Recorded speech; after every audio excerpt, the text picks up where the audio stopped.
Okay, do you want us to Yes, please. start? All right, well, we first want to thank you for having us back in. We know these are complicated decisions and complicated proposals, and I live in Orleans. For those of you who don't know, I have lived here for over 20 years. I own a home over on Oak Lane, and I raised my 3 daughters here, so I especially want us to get this right.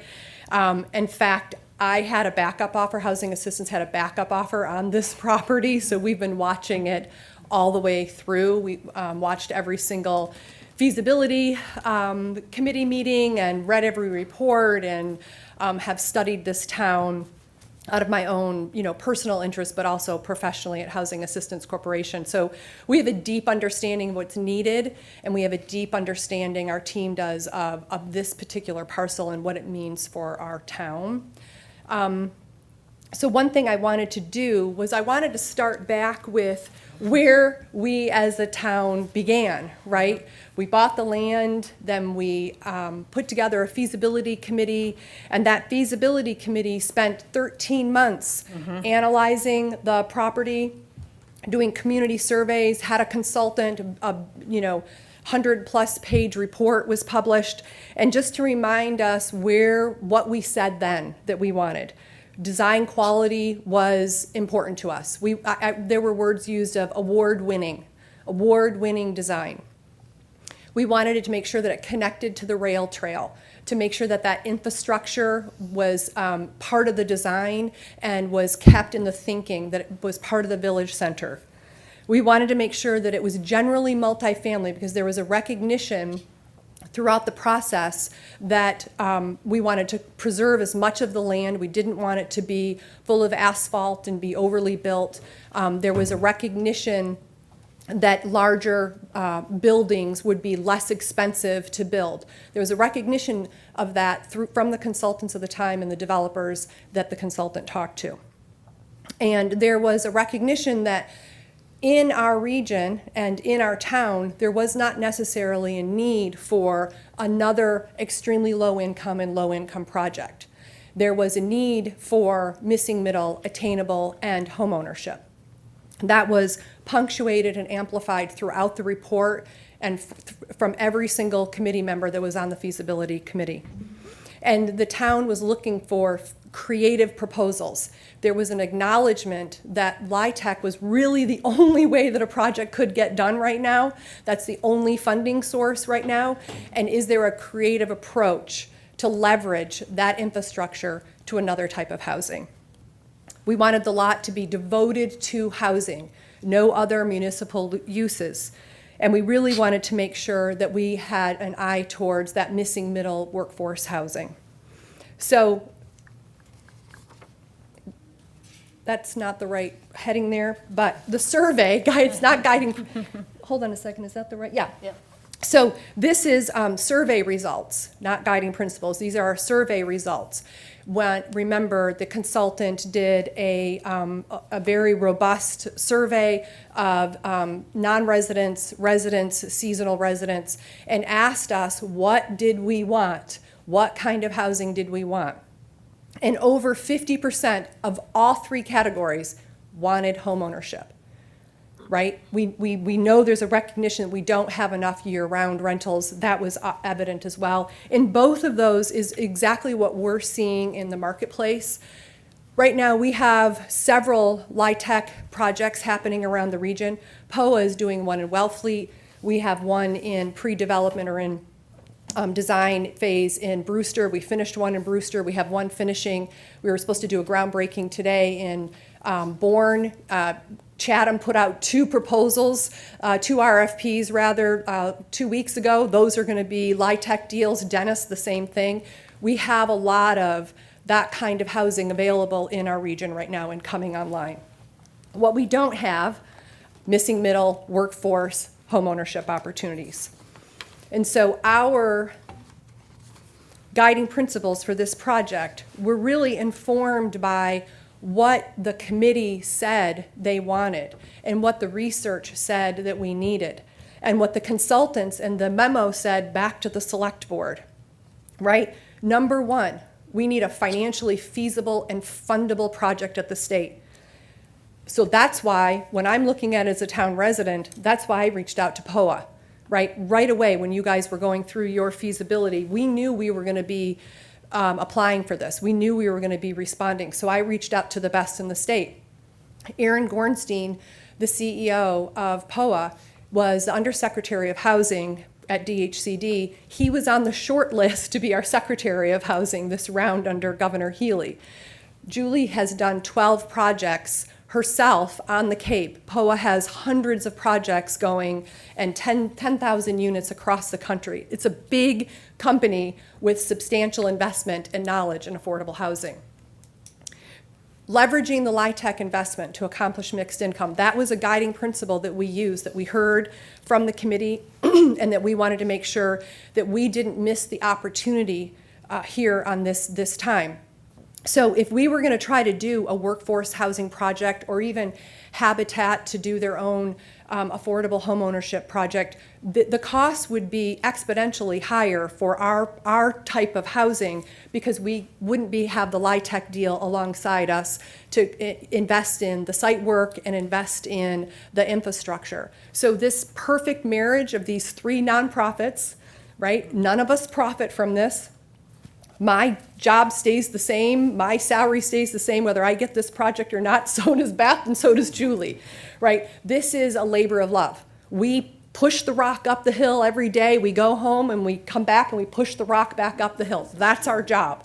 And so putting together a deal that is doable, that is financeable, knowing what the rules are at the state and knowing how we can leverage what we can leverage and where was very important to me.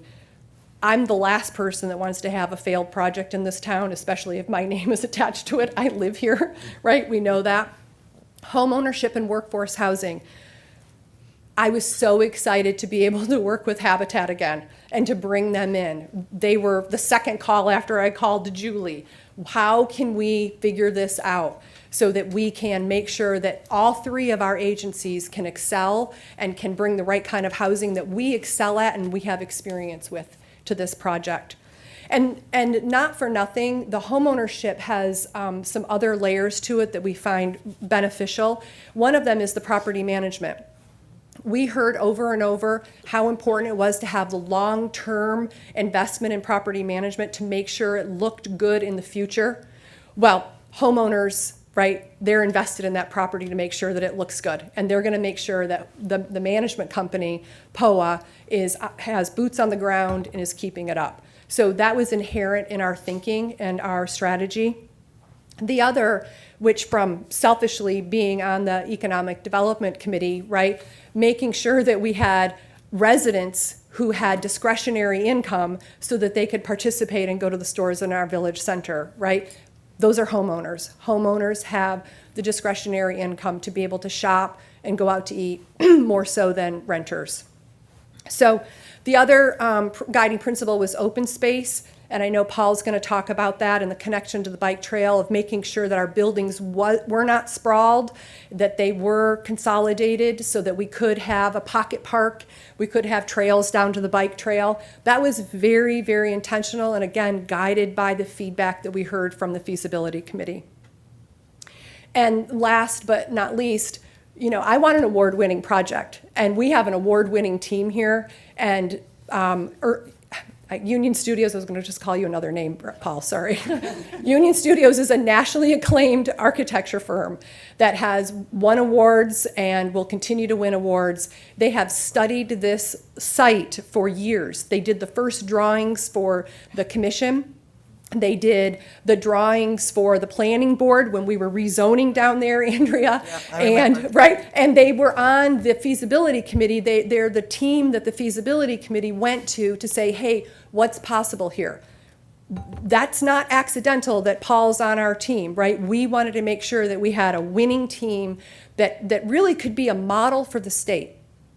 These projects, these partnerships don't come together easily. Most people take the money and run, right? A lot of them are for-profit developers. And the fact that we're coming together and sharing in the expenses and sharing in the surplus, if there is any, and sharing in the accolades is really something for us to like step back as a town and go, wait a minute, this isn't just a housing project. This is a model for the state. To bring habitat and missing middle homeownership in is huge. So one of the people that I turned to right in the very beginning was Rob Brennan. Rob Brennan is an attorney. He's also a developer. And he was alongside us all the way, helping us understand what the legal implications were. How could we structure this deal? How could we handle the land so that it was executable and legally doable without a lot of complications, right? And so he's going to talk to that in a little bit. And Julie's going to talk about the funding and the financing and what the state looks for and why we think this is a very doable project. So top line, this is our vision, right? We have 61 affordable rental homes. We have 10 missing middle townhomes for our workforce, townhomes for our municipal leaders, and we have home ownership. And I'll say one more plug for Habitat here. Every single meeting I go to, we talk about wanting to bring families into our town. We talk about the need for families. There is no organization really in the country, but I'll just say in our region, in our state, that is more focused on bringing families to communities and giving them housing and home ownership opportunities than Habitat. So to have them have 7 homes on this lot is just an incredible opportunity for them and for 7 families who will be able to live in our town. So with that, I'm going to turn it to Julie because we got a lot more to go through, a lot of details. I just am here for the big picture and to really be the cheerleader for our town and not to miss this opportunity that I know is complex and I know requires a little bit of understanding of how financing works and how deals get put together so that you can make a good decision. And I hope that you'll roll up your sleeves with us and kind of ask questions and get into the details as we go along. Thanks. Thank you, Elisa. It's hard to be behind her, right? Because you know, I share a lot with Elisa because we are very committed. I myself am very committed to this kind of work. So I apologize if I'm looking down at my bullet points, but I have stories to tell, and I need to stay focused because it's your Friday afternoon too, right? So first of all, you know, what can I say about our team? I think it's one of the best teams we've assembled to respond to RFPs. And, you know, POA responds to RFPs all over the country. That's really how we do the bulk of our new construction work, is we find RFPs that are written that allows us to envision our participation in that RFP. We don't go after everyone. We can't. We won't. We hone in on the ones where we feel like we can bring something special and something different. So when she said, I'm calling Habitat next, I said, please. We've brought in Habitat in some of our other RFPs. They're a great partner. They're a very realistic, a very centered group, and that's important for us. So here's our team. We've got POA, Habitat, and HAC as the main developers, and our design team starts out with Union Studios. POA has worked with Union Studios off Cape, on Cape. You know, we find them to be very good partners with us in creating design that's sustainable and livable. We have Coastal Engineering here as well, and Coastal has done some of our civil work. They've also done a great deal of our environmental work. They manage and maintain 2 of our wastewater treatment plants here on Cape. So we know them, and we know they're a committed group. And then we have Halverson, who is our landscape architect, and we've worked with them off Cape and on Cape. We really find them to be very focused on making sure that the plants that go in today are maintainable, are appropriate for the location. So We are a mission-driven team, and we'd like to put an explanation point on that. What it means is that we are driven by resident success. Our work is really focused on that. We don't have to answer to an investor or to a president that wants to see cash flow. Our groups want to see outcomes. We want to see outcomes for our residents. We want to see outcomes for the community. So, being mission-driven isn't just a statement. It's our work. It's how we do our work. We are local. When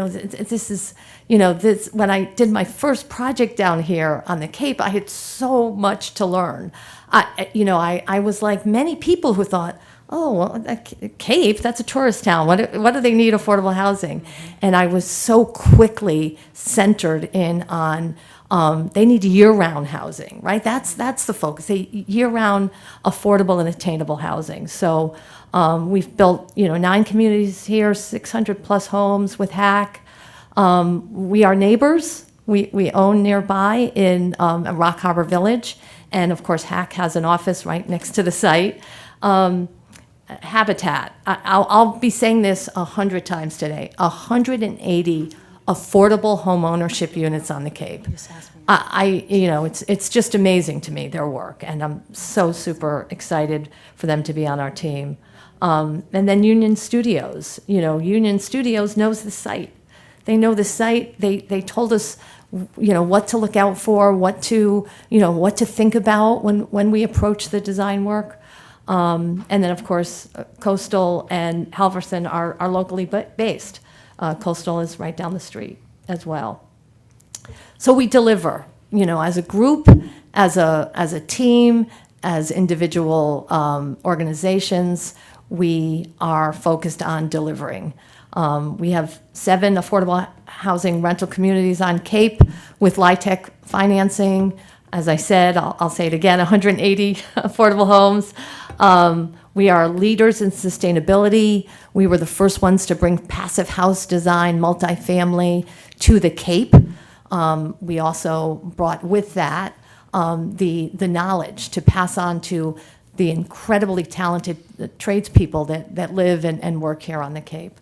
We have a strong financial capacity. POA has spent a lot, invested a lot on the Cape. We make it a priority in our work and make it a priority with the funding that we ask of the state.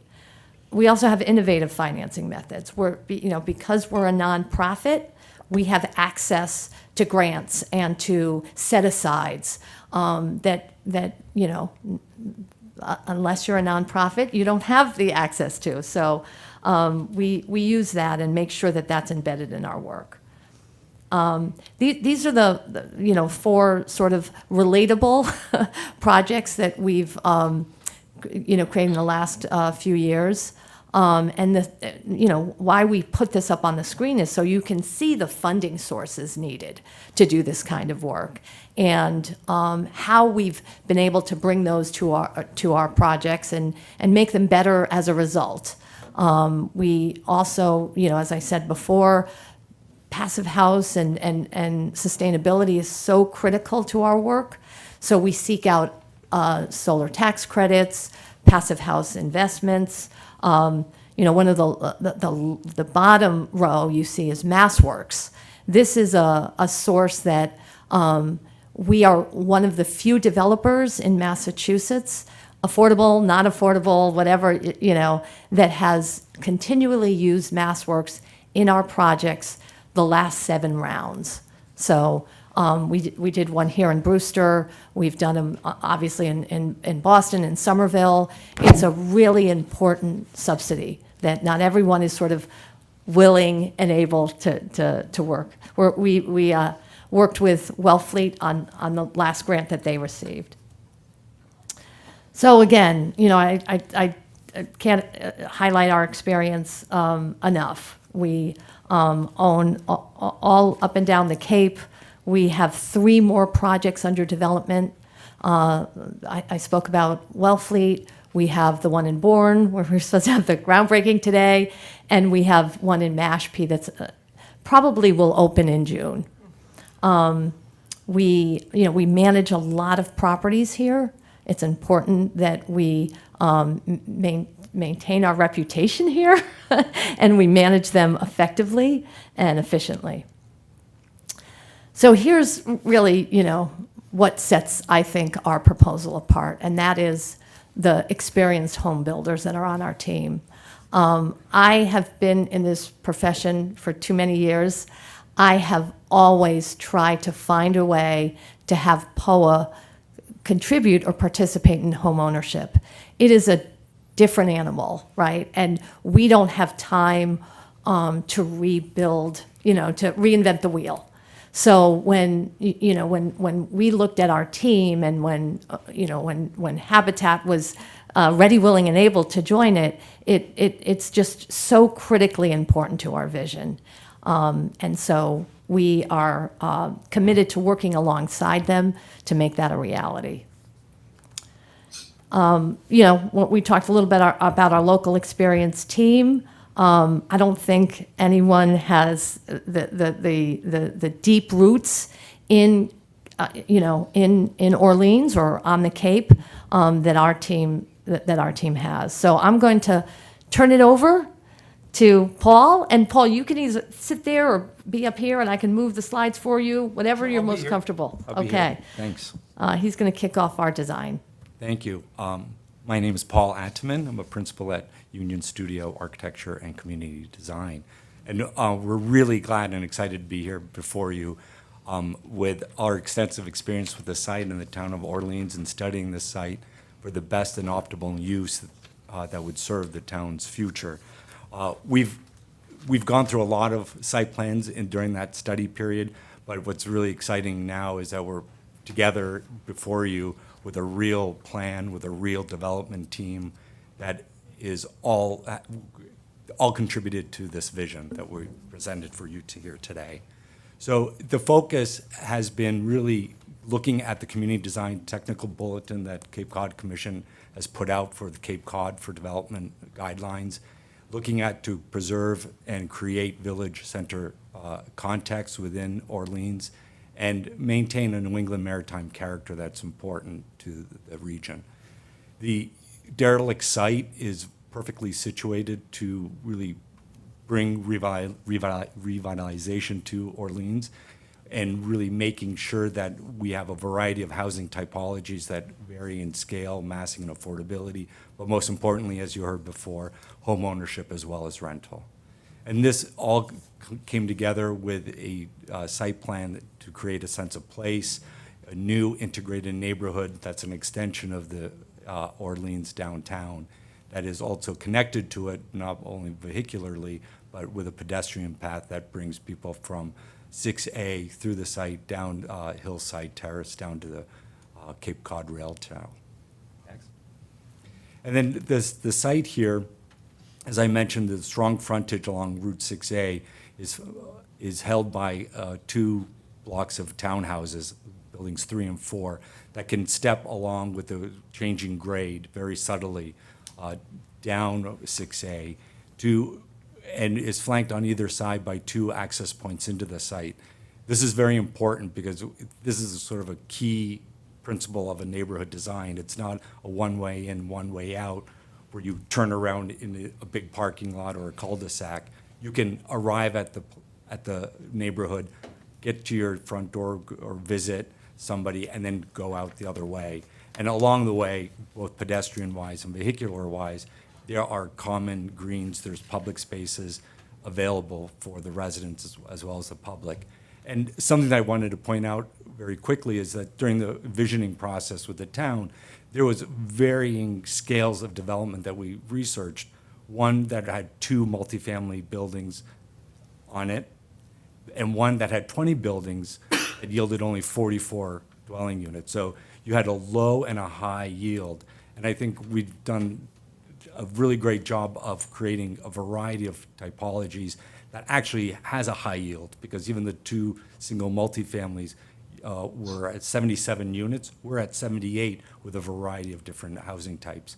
And what it does is it also preserves open space and recreation and community space for the public.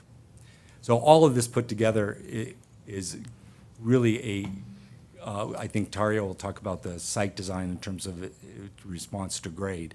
It's very fine craft because we have some strategies at the front entrance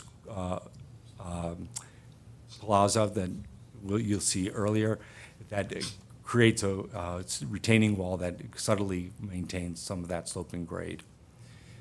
I think I won't belabor that anymore, and I'll pass it on then to Taria. Sure. Good afternoon. My name is Taria McGrail. I'm with Ty and Bond, formerly Coastal Engineering. I'm a senior project manager, civil engineer here in the area.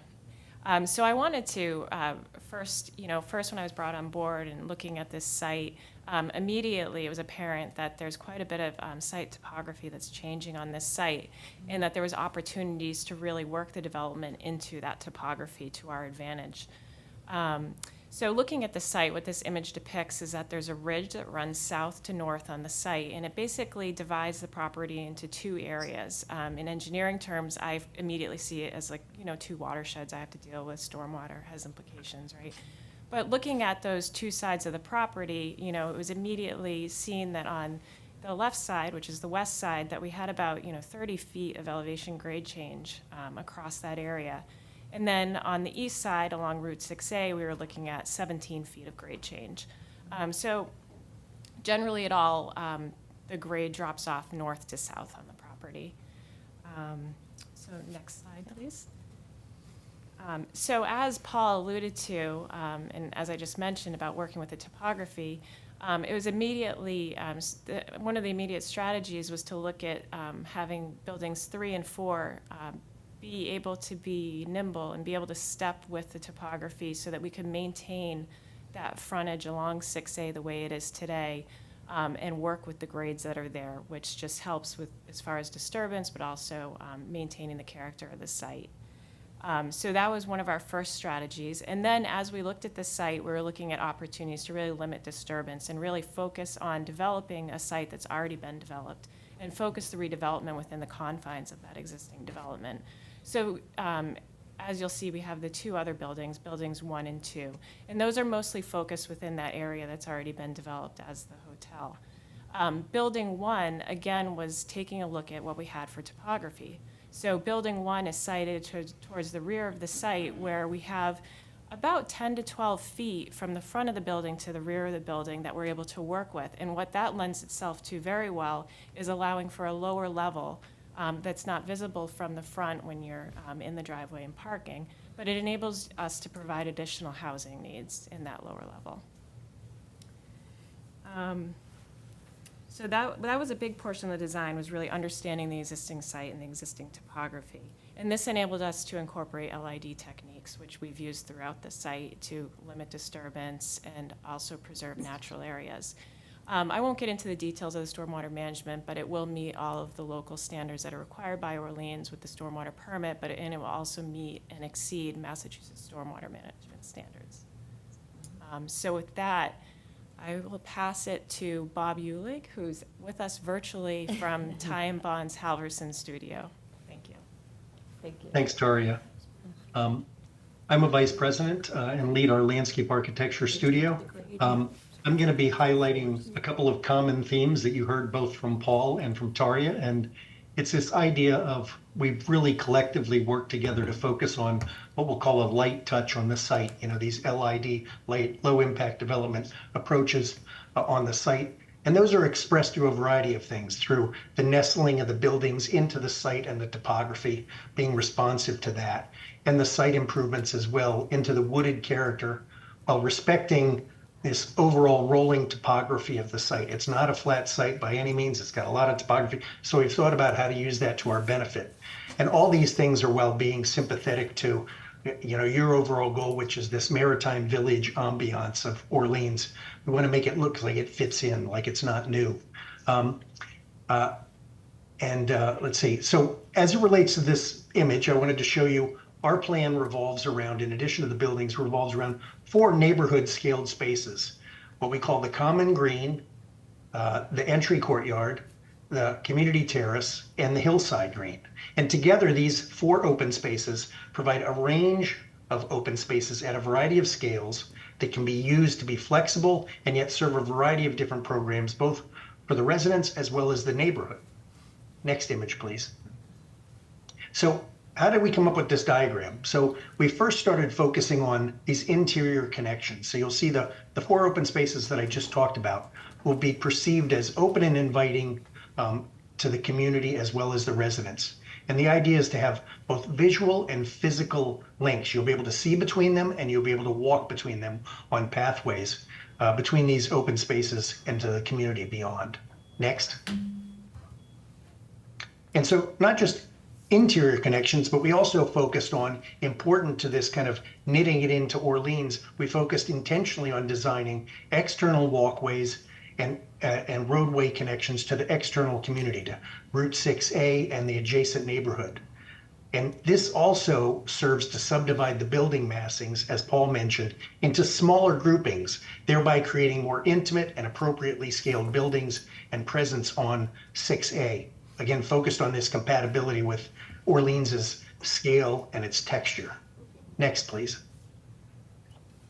Then just to give you a flavor of 2 of these open spaces that we talked about, one is the common green.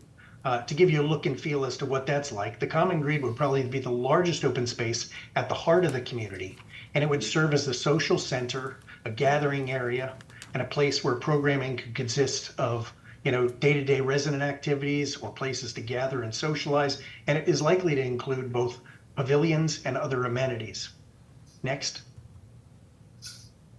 And then the area that covers the topographic change between the site and the Cape Cod Rail Trail is what we have is called the hillside green. And it's designed, as you can see, a series of meandering pathways that traverse the terraced hillside in a very gradual manner to provide an accessible route so it can be used by all, and it also can be enjoyable. It's going to have periodic overlooks by using the topography so that you can look down and beyond, and providing community connections between that Cape Cod Rail Trail bikeway and walkway path. Thank you. Next. Right. I think it's back to me. I just want to spend a minute on our property management group because they are our real superstars. They're the boots on the ground. They're the frontline workers, and they're amazing. We have a group of over 30 professionals here on the Cape that manage our properties. And that doesn't even include our regional focus, our asset management focus. It balloons from there. It's really important, as I said, that we maintain these properties, that they look just as great today as they do in 20 years. It's absolutely part of our mission. We have a 24-hour on-call maintenance. At least 3 on-call maintenance folks are available 24 hours at different ends of the Cape so that we can cover them all. This keeps our residents very happy, even in the middle of the night. And so it's something that is absolutely supported within our operating budget. We have award-winning resident services. We have folks who work with every resident at every income level that provide services unique to their situation. And this was critically important, obviously, during the pandemic when some of our residents had no one to turn to, right? And we were there and we were present and we were available to them. The other thing I would say on our property management is that we hire a lot of local contractors, right? They do a lot of our work locally. And it's important for us that we, maintain and strengthen those relationships. And we're always looking for the little guy, right? If he's got one of our properties and he can move to 2 or 3, or she can move to 2 or 3, that for us, that's part of our mission, is really reaching out to the community and making it stronger. So we've had a lot in front of you. The next 2 things are a little heavier, right? It's the legal framework of our work and the financing framework of our work. But I'll turn it over to our legal advisor unless folks have questions right now today or at this moment. Well, Give a design or follow questions? You want them after? And the we can, yeah, we presentation? can wait till after. I No, just know we threw a no. lot at you. If you have a question, ask. Thank you. I'm prejudiced with all the work that Union Studios has done for the town over the years. One of the things that came up during COVID, and when we were talking about Governor Prince, is the access, should we have another pandemic, for each unit to have either a balcony or patio or some access to fresh air. I know that that's, I mean, it's my first seeing of all this, but has that, other than the public gathering spaces, has that figured in your design at all? So I can start with an answer. The first answer is we, because of our sustainability goals and because of our passive house goals, open space, air, infiltration, is really an important part of our work. So we have, in many of our properties on the Cape, we have a balcony or we have some outdoor space at every level.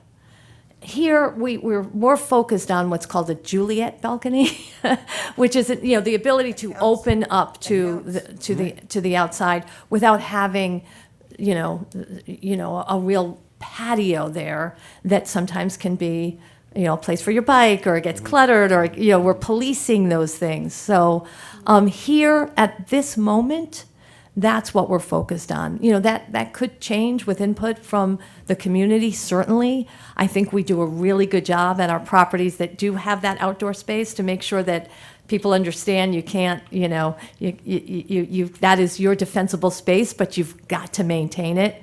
And so we were focused very much on the open space that by having these two LIHTC buildings would allow the entire site to have, and making sure we program those so they were appropriate for every level, for our children, for our folks who want to be outside but don't want to hear the noise. We've got little intimate spaces, so that's how I would answer that. And that can change, that can evolve. It's an iterative process for us, design is.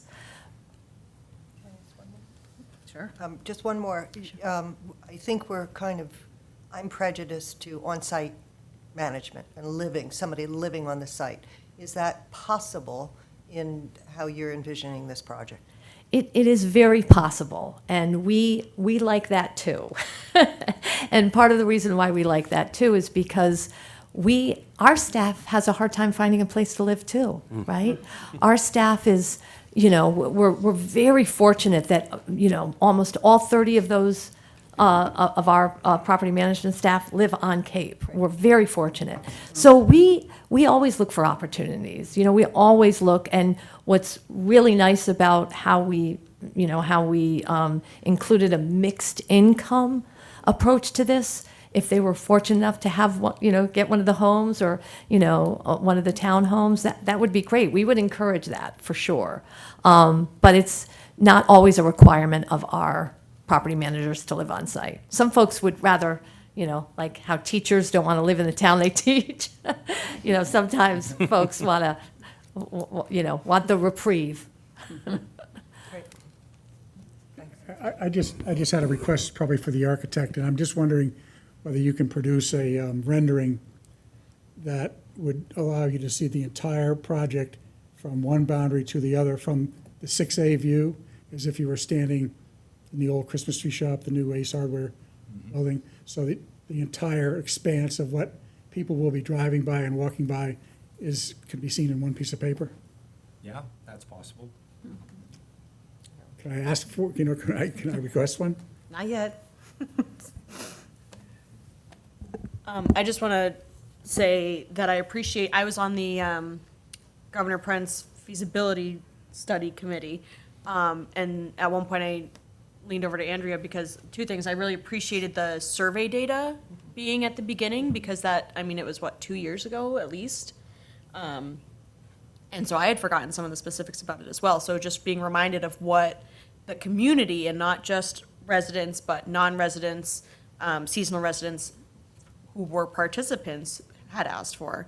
But then also with the topography, that was one of the things that we really focused on with that that committee, and being aware of the hindrances that it could pose, and how can we ensure that the desire for housing is so evident? How can we ensure that we get the maximum amount of housing units without having something that is unattractive? Because that was another large, not only public comment, but also on the committee was, what's the guarantee it's going to be attractive and whatever. So just remembering that building into the topography was really important to see that be explored. Okay. Ready to turn it over to the lawyer, right, and bring everything down? Well, we're gonna keep the excitement level up because I don't, but I've got some things to say and some excitement to convey. So my name is Rob Brennan. I am a land use attorney and have the privilege of working on this project to figure out how we bring this forward. But I know everyone here on the dais or not on the dais, but at the table in a lot of different capacities. In addition to serving as an attorney, I was a developer myself here on the Cape, and again, my office is in Hyannis. I live in Barnstable. Developed one of the first projects. I had the good suggestion made to me to bring in Union Studio, and we won a national award for the National Association of Home Builders Community of the Year. That kind of got me hooked in with the home builders. So I actually chair the Government Affairs Committee here in the state for the Massachusetts Home Builders. I'm also on the national board of directors now for the National Association of Home Builders. So I again in those capacities, I work with Elisa in advising the administration when she was on both the transition team and the governor's task force to establish the new secretariat. Obviously, I know Aaron Gorenstein in that capacity as well. But I'm really excited because the objectives that were articulated, in the report that Elisa was talking about, and hitting the multiple needs across the spectrum, especially providing for that ownership opportunity. Those are all the challenges that are being discussed and putting resources toward at the state level, and the excitement of the $4 billion bond bill that's making its way, but also at the national level. So the challenges, that home ownership and the important benefits of home ownership, particularly, for the missing middle and, for lower income families, and giving them that opportunity to get off of, that hamster wheel and grab onto that ownership ladder. The importance of that, can't be overstated. So this is an exciting project for me personally, because it resonates not only with, what I do when I'm wearing my lawyer hat, but at the policy side, at the advocacy side, state and national levels. So I'm very excited that originates here in Orleans.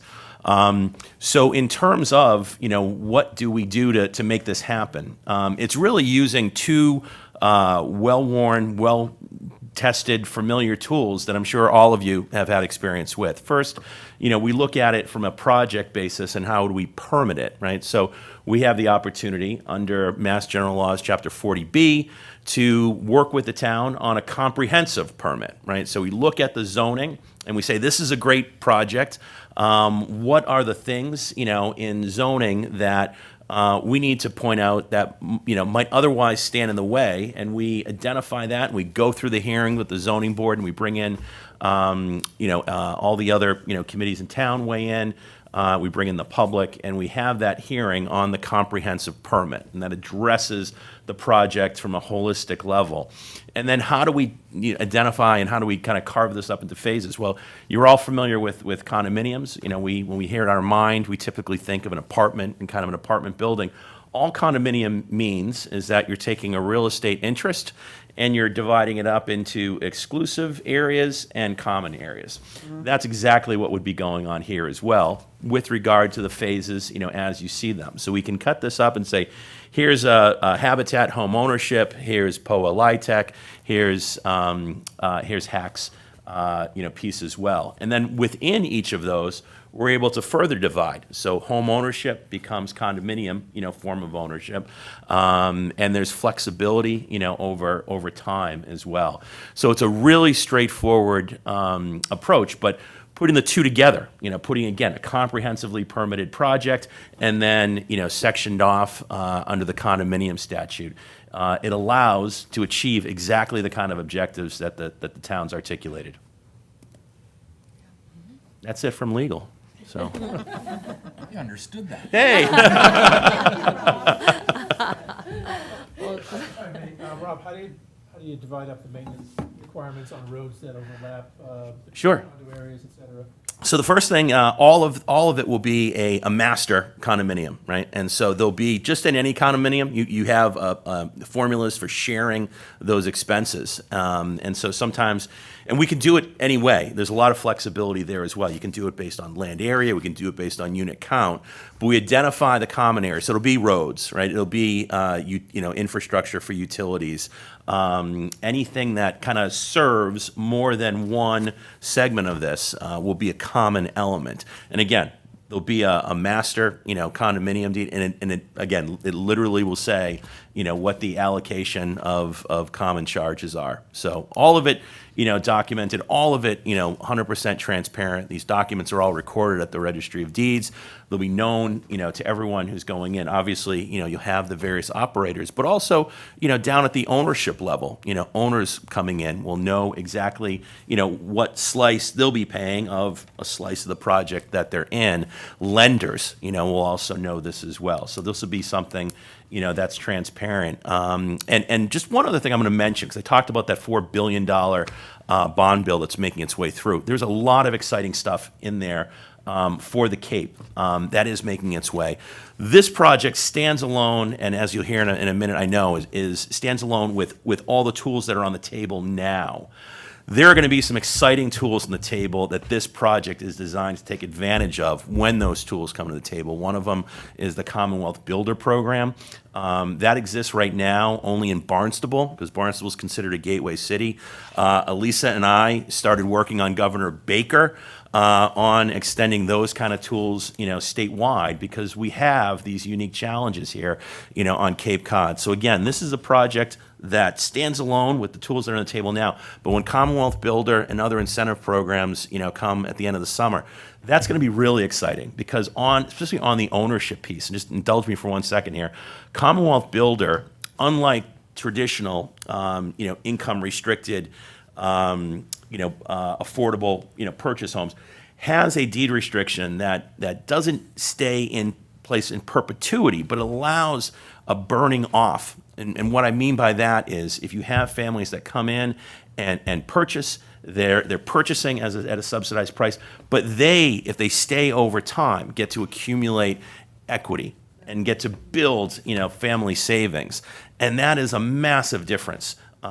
You're encouraging and rewarding people for putting down roots in the community, and you're allowing them as a family, to progress and build up the kind of savings for college tuitions and things down the road. So that's a really exciting tool that we've worked hard to bring Cape-wide. And when that comes on the table, this entire project, and particularly that ownership piece, goes to a whole nother, level in terms of creating opportunity here in Orleans. Can I ask then the timing on that? Because I know there's a seasonal communities designation, et cetera, but in terms of actually when money could flow Yes. from that, I mean, I don't know if there's, besides the bond bill, regulations, instructions and applications, those usually take some time. They do, and I again, I'm sitting here only as a lawyer now, so I can't make that representation on behalf of the administration, but I can tell you that the entire Cape delegation is working hard on that and pressing it.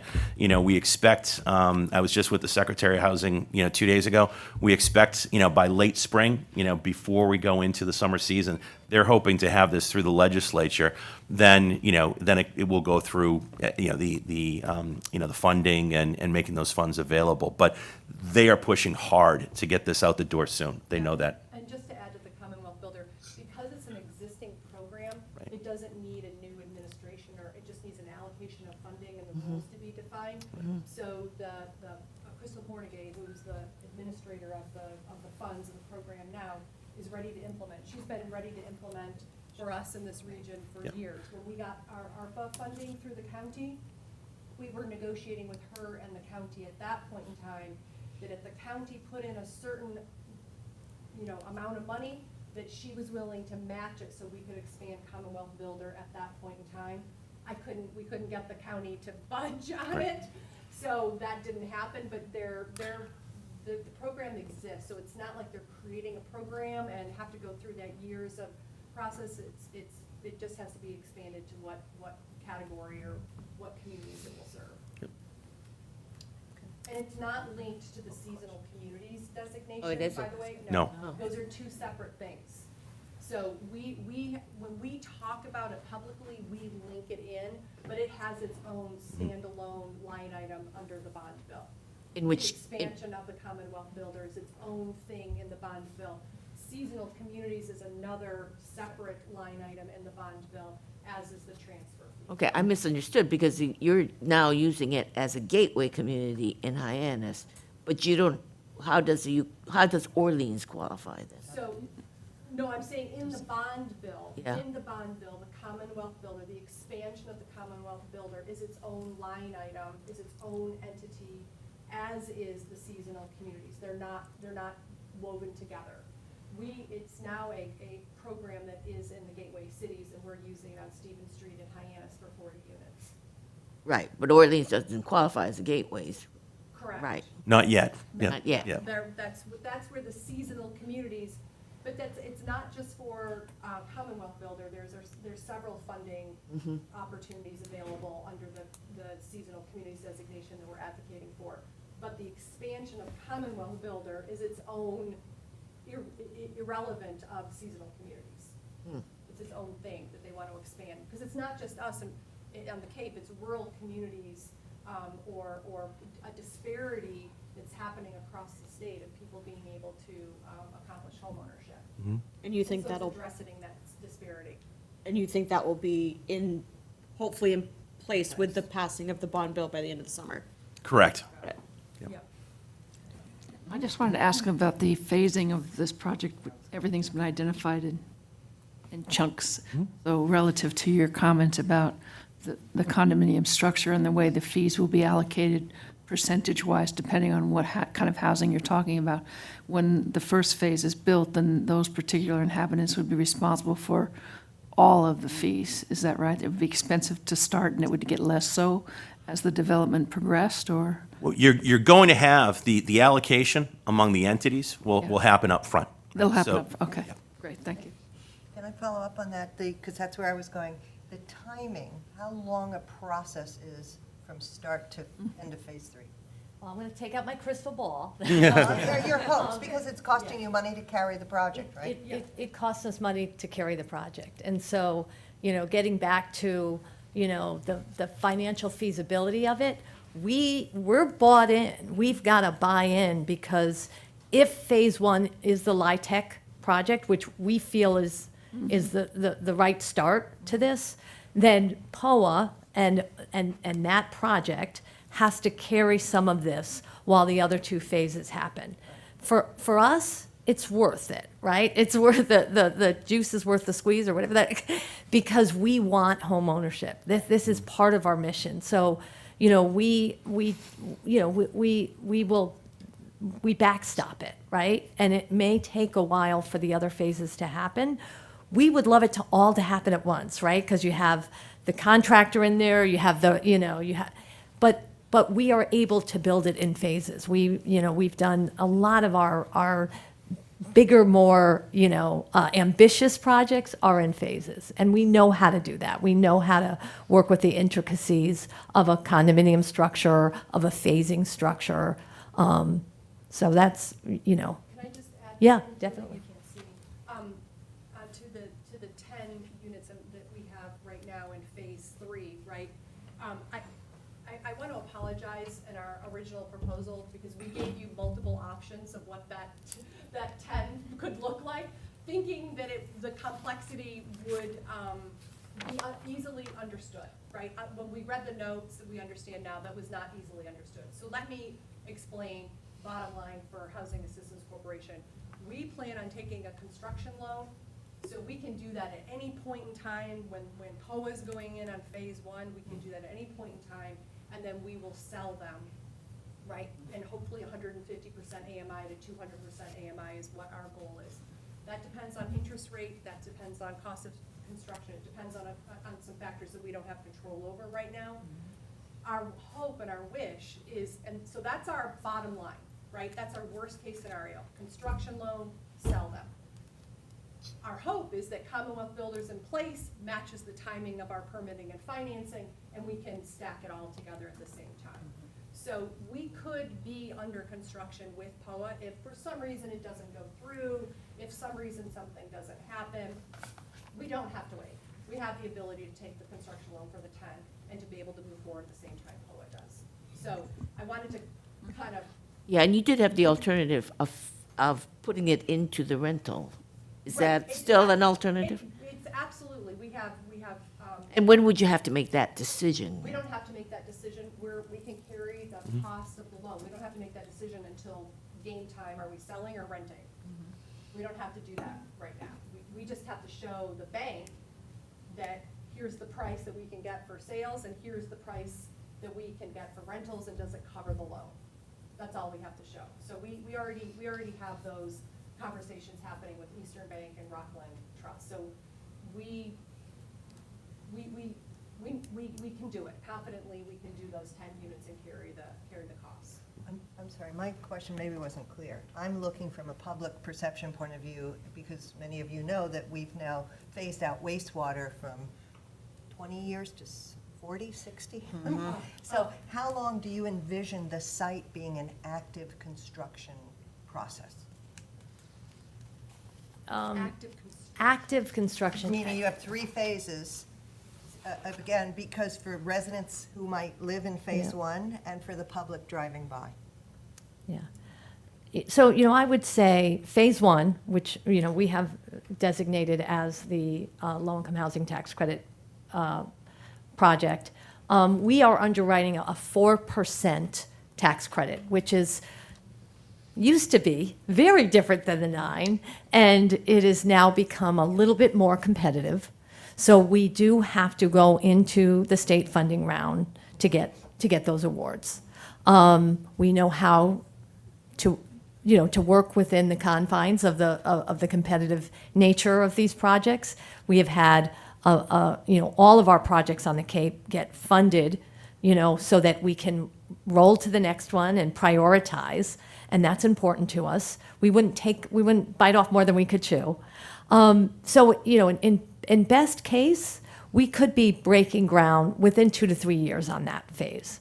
That goes up in about a year, right? And while that is going up, and while that infrastructure is being built out, we would turn to Beth and say, Beth, are you ready? Are you willing? Are you and work to her to bring in phase 2 as efficiently as she could, right? There are, there's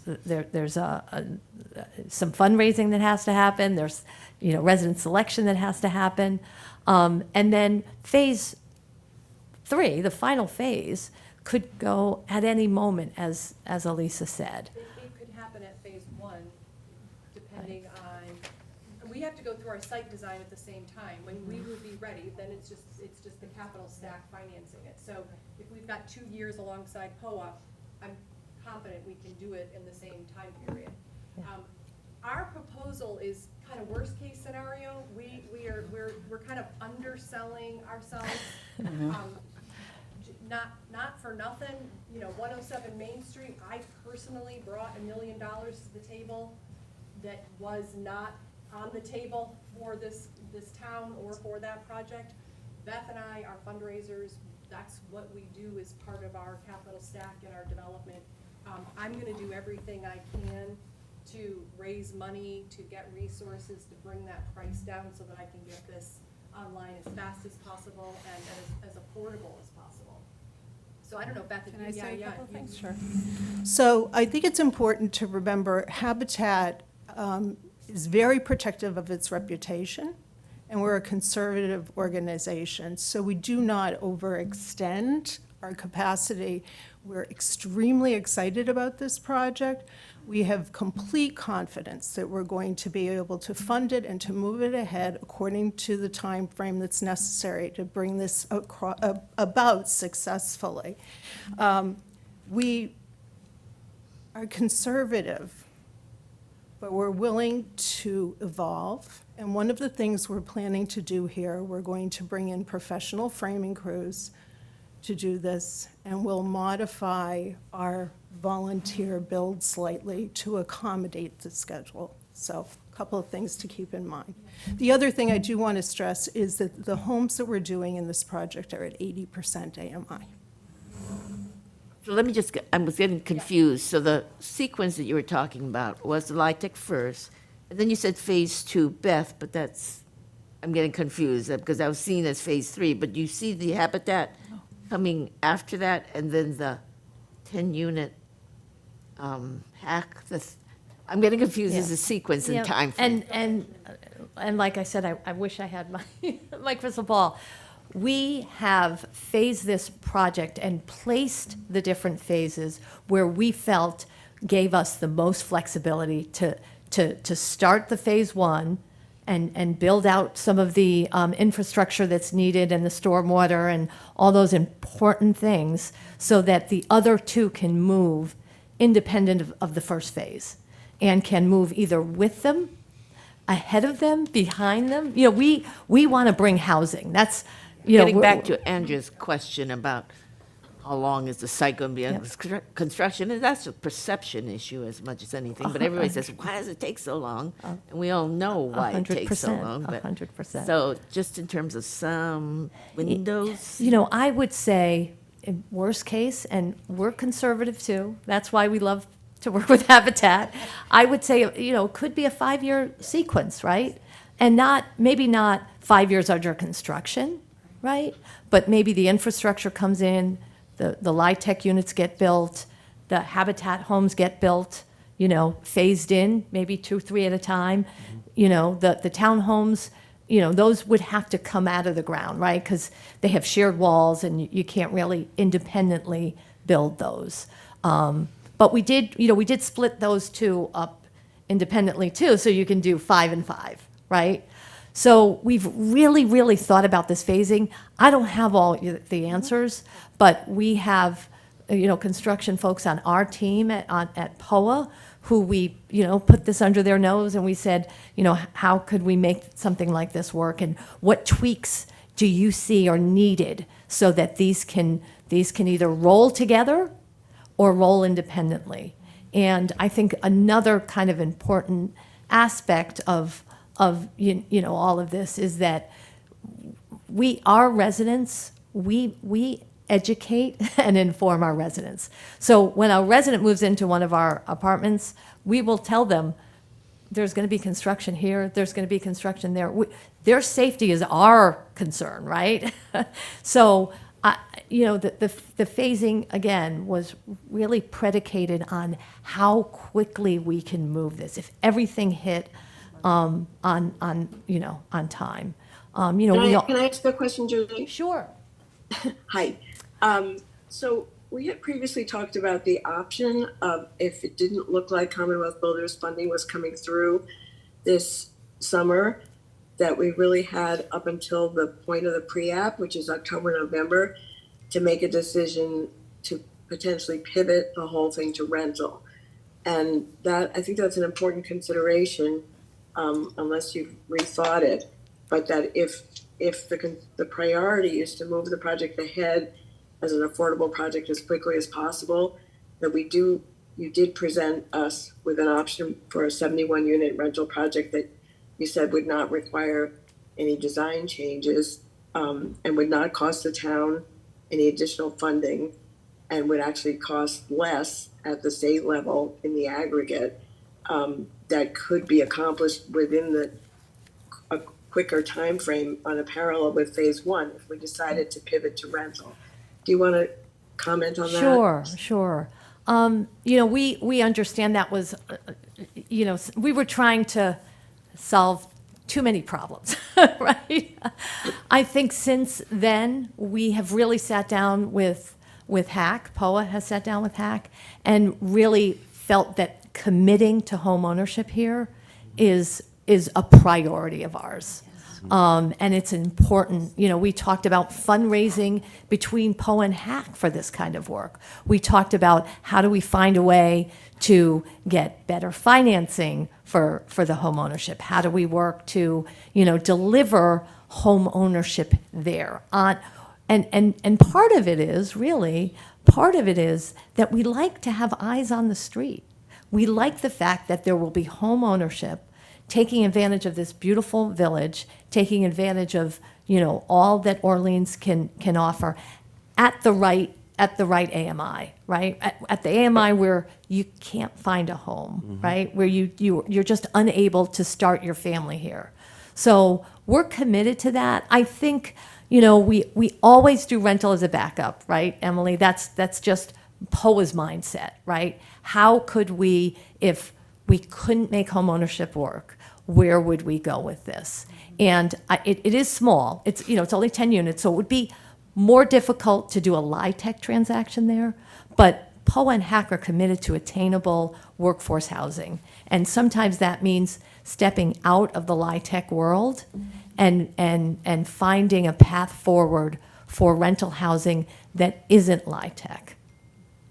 Now, just to clarify, because part of it is the confusion and the Yep. alternatives, but if you went with the 10-unit home ownership and Commonwealth Builder weren't available, you were talking about whether it would be at 200% or 100% AMI. And if we were at 100%, you might need a little bit more town money. I thought I heard 100,000 per unit, et cetera. I don't know where you are with that We thing. went back and worked the numbers and looked at the construction costs and tried to read our crystal ball. And what we're saying is that we're committed to 10 homeownership units. Housing Assistance Corporation would take out the construction loan, and then we would sell those units one at a time. So the rental is a backup to the backup. It's like we have multiple contingencies here to get ourselves out if things start unraveling. That's what we're committing to. But it's not additional money No, needed there's from the no town? additional Okay, money for those okay, 10 I want to units. clarify. That's construction So costs. again, not to beat a dead horse, but Yeah. because this is what we had talked about, the option of going in November with a 71 unit rental LIHTC, income averaging project. That's what you presented to us That's as correct. the fallback. Is that off the table now, or is that a possibility? If the town says, we really don't want to drag this out, we want to get construction going quickly, so we want to get this funded now, is that something that you're able to do or not? We want to hear from you, right? We're building for you, for your community. We are standing behind homeownership because it's impossible to build homeownership currently, other than Habitat. And they are committing to those 7 units. It's a big commitment, right? And we're helping leverage the LIHTC work to make sure the infrastructure's there, to make sure those can move forward. And we're doing the same with the home ownership. I would say if we heard from everyone on this panel, guys, we're concerned about those 10 units, we would do everything we could to help support those home ownerships. And what that might entail, it might come from many different sources, right? We might have to commit some of our developer fee and say, we are so focused on making these home ownership work. And Hack and Habitat are the only 2 developers on the Cape right now that could make that happen. And I'm committed to that. Poe is committed to that. We know that. Like I said, we don't do that kind of work. It's not in our, it's just not in our toolkit. But we are working with 2 folks who have done it before. They've done it on Nantucket, right? If you can do it on Nantucket, you can do it anywhere. So we are going to permit it for 77 units. We don't feel the permit needs to necessarily say these are rental, these are home ownership, and we're going to take it from there. Hear from folks in the community. We feel we've already heard from the community, right? We've heard, based on the feedback, as you said, that came back, that folks want home ownership. So that's where we're going to start. and we're going to we've got, you know, a lot of proof behind getting things done. I just want to commend you on the creativity of this, because I feel that your commitment to homeownership is crucial. It's extremely important. It came out of our second study. We all know it's really true, and I think the creativity of trying to make these things work together is I compliment the group, and I also compliment the fact that you're not quickly going to the LIHTC as in fear, and you're going toward the homeownership in positive attitude. That was so well said. And I will tell you, you know, POA hasn't done it yet. And so we have sat down and we have talked it through, and we want to be a part of that solution. We're not the, you know, we're not the developers of that, but we want to be part of that solution. We want our residents in the rental to know that someday they can move over, right? Like that's how we encourage our residents everywhere, right? Yes. Thank you. Just on, while we're on home ownership, I just wanted to go back to this idea of burning off the affordable restriction over time. It's the first time I've heard of that. But if that turns out to be the way this goes, is it possible at the same time to put a year-round residency requirement in perpetuity on those? All of the units will have that. Okay. Correct. Yep. Habitat's units will be in perpetuity.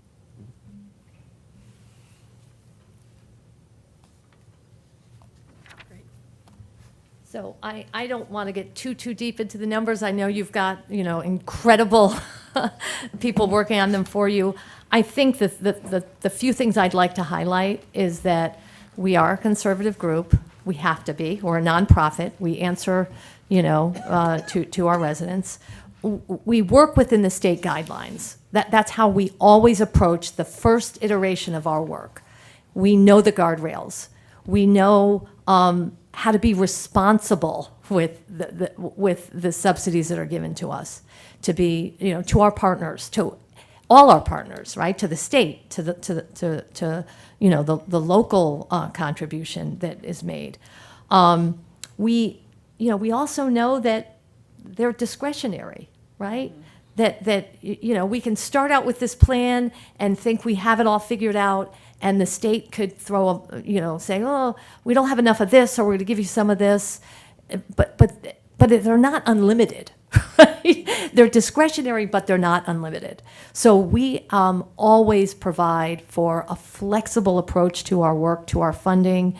When the state says you gotta go out and get some grant money, you gotta go think about this, we're there, and we're there in force. And you know, I think it's important that no developer at this moment can promise anything, right? All we can promise is that we're committed to the work, we're committed to the mission. We have been through the ups and downs and sideways of the state, of, you know, of the market rate forces, of the funding environment. We've been through it all, right? We've been here for a long time, and we have focused on making sure that our values are still embedded in that work, regardless of how it gets funded. So we know how to make projects competitive, right? We know that there is a visibility and an accessibility standard that the state wants to see. They don't want you to put all the ADA units on the ground floor because you don't have an elevator and no one can go visit, you know, upstairs or downstairs. We want to give housing options to every one of our residents.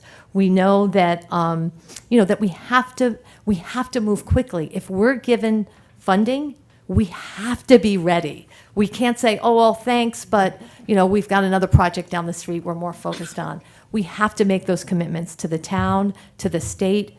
It's really imperative. And we have a nonprofit pool. We have a nonprofit set aside that we can approach and we can work with and we can bring to the site. And lastly, I'd like to say that part of the competition, part of being competitive, and I know this is a hard one for you all, but it is the land, right? We have asked for a donation of the land. We will work with you to get to to the right statement and the right approach to that.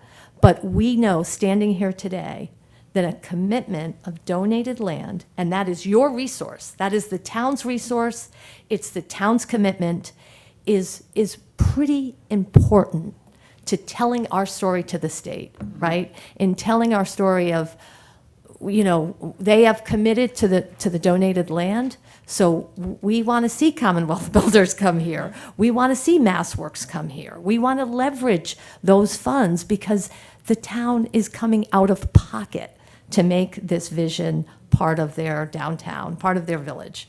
So I know that's hard. I know that's a really, really, I mean, I'm on my town's affordable housing committee. I'm the chair, and it took a lot of work for me to get our town to think about it and to do that and to put land at a donated status for affordable housing. So it's not lost on us. We just want you to know that. But we think we're going to pay it forward because we think our vision and our home ownership work and our property management work and our asset management work is going to deliver benefits to you that you can't really see today, right? So I just want to say that.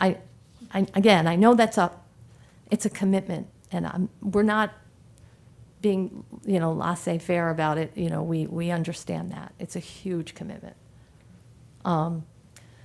So this is just an example of how some of our projects have been funded in the past.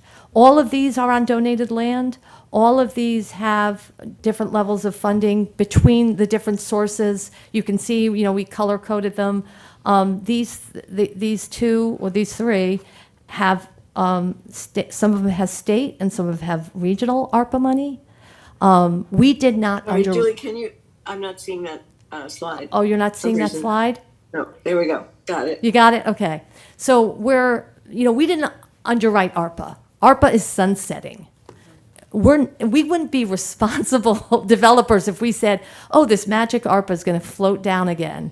So, but we did use it. We did use it on our projects because we were able to commit to putting it in place quickly, delivering results from that subsidy, and delivering results from that capital. So I just put this slide up there because no one deal is the same, right? They're all very different, and we're here to deliver the mission and make the funding work for that.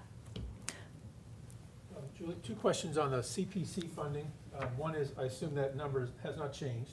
It sounds like it could be done in 2 phases. And what is the time frame that you would need that first commitment of the $3 million in order to stay on your timeline?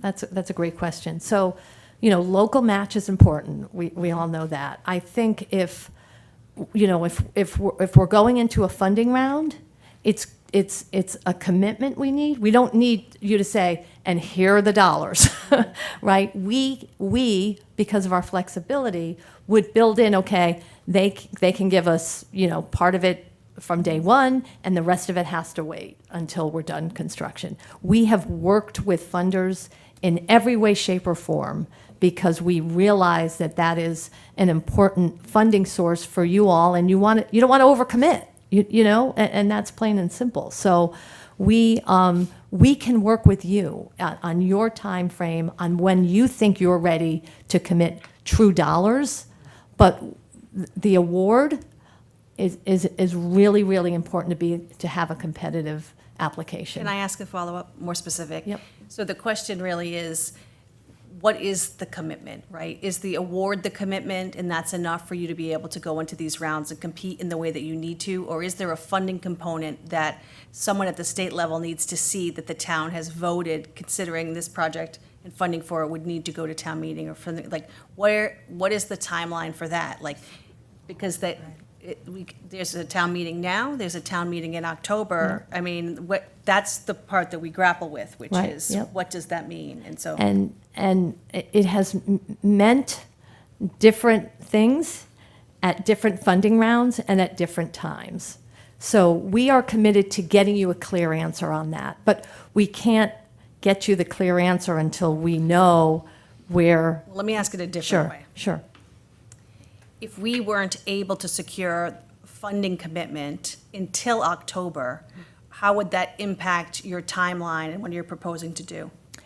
We would submit in anyways, right? We would submit in saying, we don't have the letter in hand, but it's on the docket, but it's been discussed, but it's been vetted. We were awarded this project with that number embedded in our proposal. We've done that before because we understand how how CPC funding works, and we understand, it used to be that many towns on the Cape had their 10% building up, right?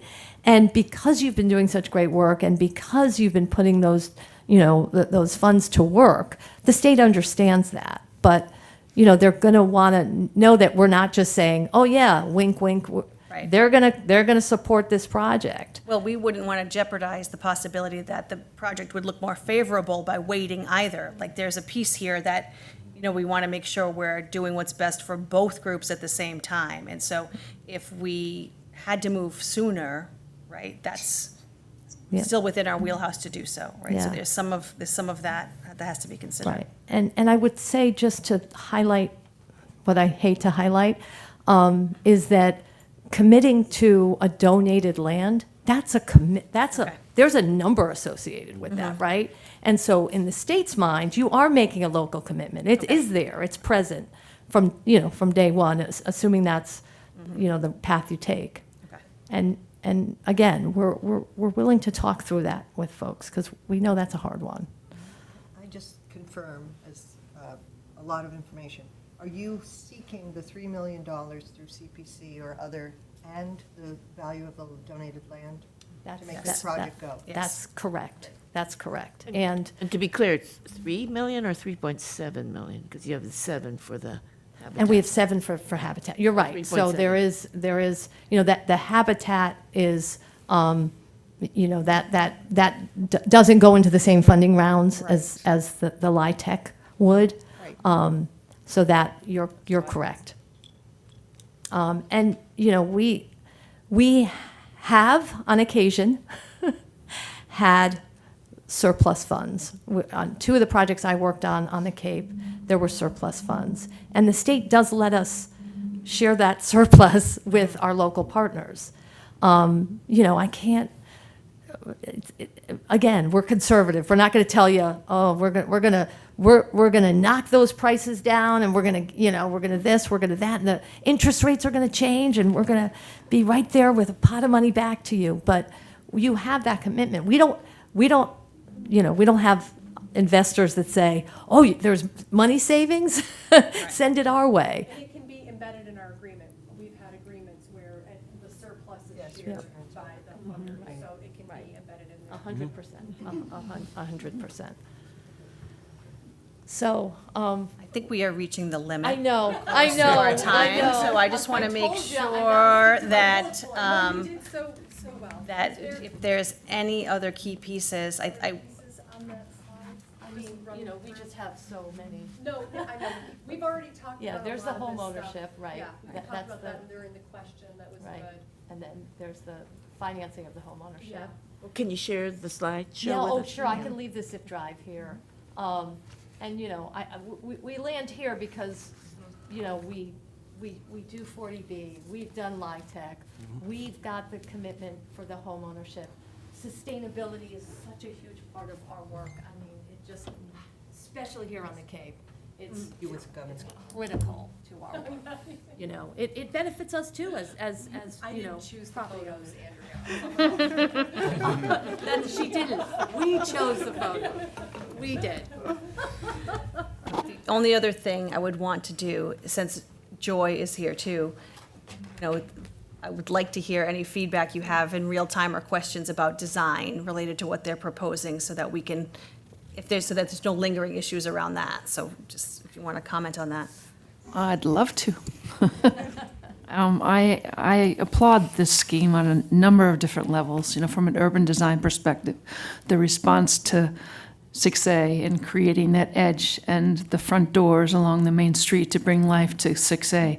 I applaud the way you've handled the understanding of the topography, not just digging buildings into the site, but actually, reading the energy of the site that has to do with the way in which water flows through it and the way in which, you're dealing with, two faces of a very large and very important historic site.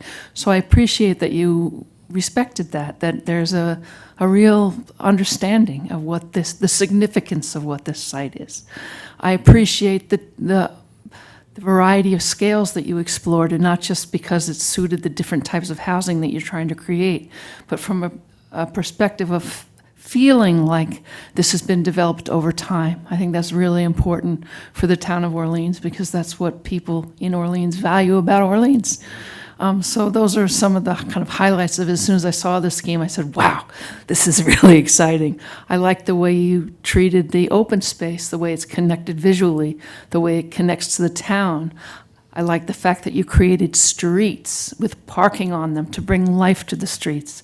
I like the fact that there's pedestrian ways that cut straight through the site and go down to the rail trail. I think all of those are really strong commitments to healthy urban design in our day today as we understand it. So I like the variety of materials, and I could go on, but I'm also very much in support of some of the larger structures, although I know sometimes they can be controversial. I think that that's really huge strength, because not only does it create open space, but it also, we were originally a town that had a lot of large building. We were a mercantile center, so there's something that kind of alludes to that history as well. So I applaud the scheme from an architectural perspective, an urban design perspective, the handling of the stormwater in an artistic way, so there's an overlapping of open space and the flow of water. Congratulations, I appreciate it immensely. Thank you. And, we are hard on our consultants, aren't we? Yeah. Because again, that land is your resource. How do you want to spend your land? We say that a lot because it's true. Like, do you want buildings all over? No. Or do you want us to be able to, maintain some open space and give back to the community? So, we were tough. This one was Yes. tougher than most. We met a lot of times, a lot of schemes. Because we knew you knew. If you thought there was a lot of schemes before we all got together, If the town had a more generous height allowance, Yeah. would it have changed your outcome much? Or density, Or density, yeah. yeah. height or I think, that, density. in the RFP, it was asked for moderate density. It's careful what you ask for. 'Cause then now if you increase the density, how are you going to park it? What do you have to give to get that density? You have to give away. So I think I think the three-story building that we have, it's a small footprint, it's 21 units, it's not 40 or 60. It's a nice scale that sort of anchors the middle of the site. And as you put it, I think there is a lot of large structures on the Cape that get overlooked that have been around for a century and a half because of the mercantile trades, and Cape Cod had to be self-sufficient, still does, and I think that helps reiterate that. Well, I thank you all so much for coming back again. I really appreciate the time and the effort and the thoroughness. I think we all. Yeah, I appreciate the opportunity to come back and explain the project. Thank you. Thank you. All right. Hello, everyone. My name is Rio Sacchetti. I'm a senior developer with Penrose. I'm also joined today by my colleague, Charlie Adams. We're excited about this opportunity, and we're excited to be able to present. I know some of you, George, Marcia, have seen this before, but many of you haven't. So we're grateful for the opportunity. We're very excited about this deal. So we're happy to show off what we were able to put together. And before I get into the details of this deal, I'd like to introduce the creative minds behind the conception and design. So for our proposal, we've assembled a very experienced development team. This is a team that's worked together successfully on multiple other projects, including projects on the Cape, and specifically our project in Orleans, the Cape Cod 5 redevelopment. So this is a group that has a lot of collective experience, proven track record. I think I said this at our first presentation, and I'll say it again. This is what I call our all-star team.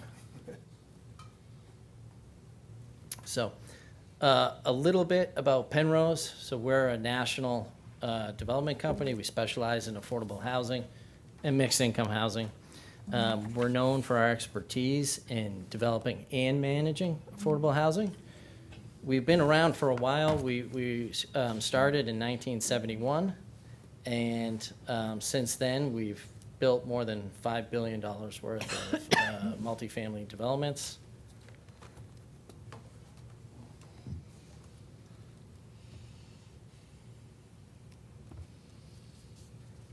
We have several offices throughout the country, but the Penrose team here, which is Charlie and myself, we're the local team.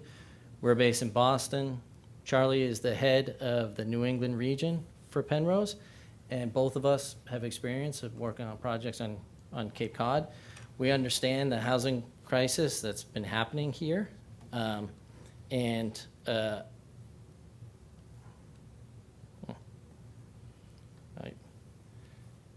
I'm still getting different screens on me than what I'm showing to you. Sorry about that.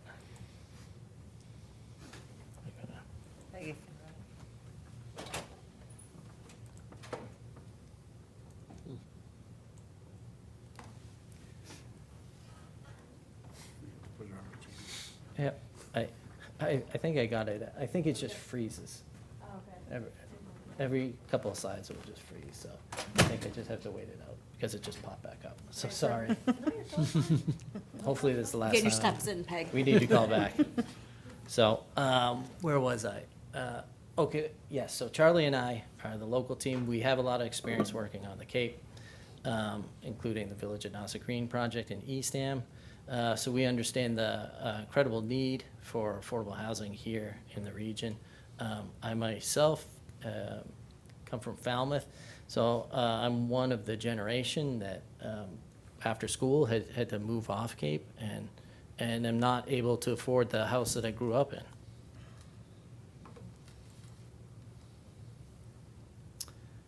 One key aspect I like to point out about Penrose is we self-manage our own developments. That's through the Penrose Management Company. And they would take over this development once we completed construction, and they would take over lease-up.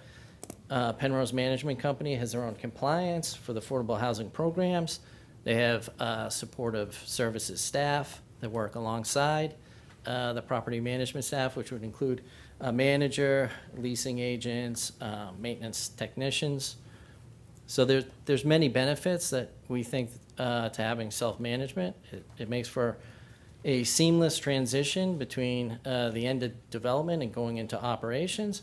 But more importantly, it allows us to ensure that the quality and standards that we proposed and we were expecting to deliver get delivered. So Charlie and I stick around after it's built, and we have a vested interest in maintaining the property's quality and ensuring the tenants who live there are happy. And in fact, one of my proudest moments working for Penrose was on that project in Eastham, the Village at Nauset Green, which is a very similar project to what we're proposing here. Once we had completed that project and we leased up, this was in 2021, we received, Charlie received a handwritten letter from a tenant. I won't say the tenant's name, but it was Unit 319. They thanked Charlie. She said basically in the letter that she was thankful that she finally found a place that was safe and comfortable to live, and that our heart and soul, so she's referencing Penrose as a motto, bricks and mortar, hearts and soul. So she's referencing that. She says, our heart and soul was shining brightly throughout the development, which was great. And I know Charlie still has the original of that letter. I have a scanned copy of that letter that I go back and visit I know we're not the only developers that build housing. We're not the only developers that build high-quality, affordable housing. I'm sure others have probably received similar letters. I bring it up because it inspires me. It helps me reset my perspective when work, like most people's work, it gets tedious and stressful. And it helps us reset and look outside our self-perspective to see the end result of what we do. There are real people out there who need real housing, and they need it real soon. And that's actually one of the areas Penrose excels at. So we execute and deliver. We constantly push projects forward. We get them built, even when times are difficult, like the past several years. Really, since COVID, we had the supply shortages with COVID. Then construction costs increased by over 20%. And then most recently in 2023, with interest rates doubling, which was a real killer, we still got our projects done. We kept moving forward. We continued putting shovels in the ground. And we continued delivering new housing units. So we push forward. We find ways to deliver in challenging environments.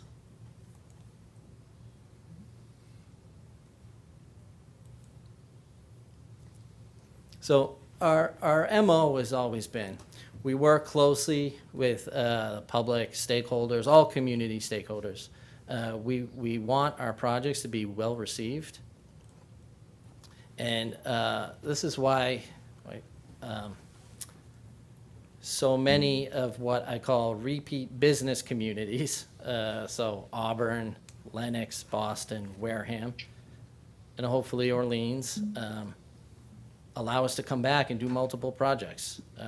Charlie likes to say it's a partnership, that towns don't just pick us as developers, we also pick the towns where we choose to do business. And with Orleans, it's been a fantastic community for us to work in. You guys understand the need for affordable housings, you understand the mechanisms through which they get built.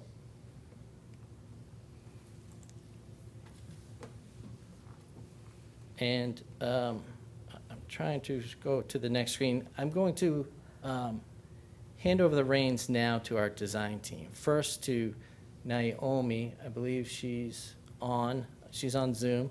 She's a landscape architect. She's going to guide us through this next segment of the presentation, which is the site plan. So I'm going to try to get that up for you right now, Naomi. There we go. Thank you. Appreciate the opportunity to be able to talk more about this project with you all. I am Naomi Cottrell of Crowley Cottrell Landscape Architecture, and we've had the privilege of working for many years with Penrose on several projects. And the thing about landscape architecture, which is different from say other disciplines, is that everywhere we go, our work is very different. And really, we have to look at the site and understand its opportunities and constraints. And so we're excited about what we were able to develop here along, Route 6A. I'll just jump right in and start to walk you through what the site would be like on arrival. One of the things that we wanted to be really mindful is of the way in which the development faces 6A and how it looks from the public view.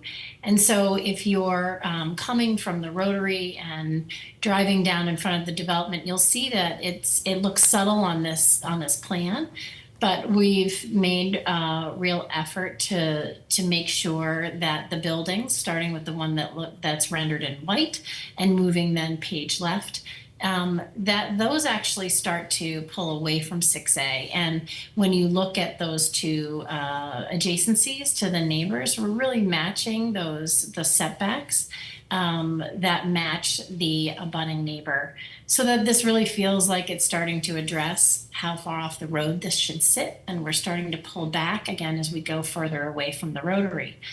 On entrance, one of the things that we've done is in the building that is second upon arrival, we've pulled it back from the main drive and given over to a communal green space.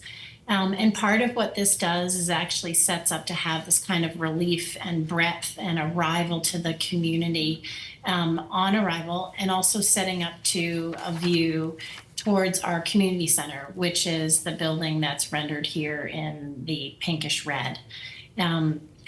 This gives the opportunity for both a communal outdoor space and the green space, and then this open view to the community center, so that it really feels like it is what you are coming to on arrival. The streets here are all pitched in a way that start to address the way in which the site slopes down towards the back. We have a gentle slope on all of the roads, on all of the driveways, so that the entire development really is matching the topography of the site and really feeling set in and grounded in place. We'll just show that a little bit more in the architectural renderings as we go forward. But a couple other spaces that I wanted to just talk about in particular. The core of the development, we've provided for some outdoor, again, green space and shared public amenity here for residents, within this core here, tying the site from the east to the west. Again, right in this middle, we have a shared outdoor communal terrace area and the ability to have a little playscape for families that live here. And it does also give a connection so that folks that live on the easternmost part of the site can make their way without having to go around all of the driveway to the community center. So that we feel like that's a nice way in which we've tied and sort of woven in a community space within the center of the site. One of the most technically important parts of our work really has to do with the collaboration with our civil engineer and how we have designed the way in which the site abuts the bike trail and that open green space and shared public amenity. So we have in the northern part of the site graded such and revegetated so that it is a more that it is reforested. We have created not only beautiful rain garden areas to help with stormwater from the site, but we've also made connections, and I can't use a cursor here, so trying to explain with my voice, but we've made two different connections to bring the neighbors here within this development to be able to connect to the bike path, and also adding in some communal elements and amenities like bike fix-it stations and other things that are encouraging the use of bike travel. And that shared public connection.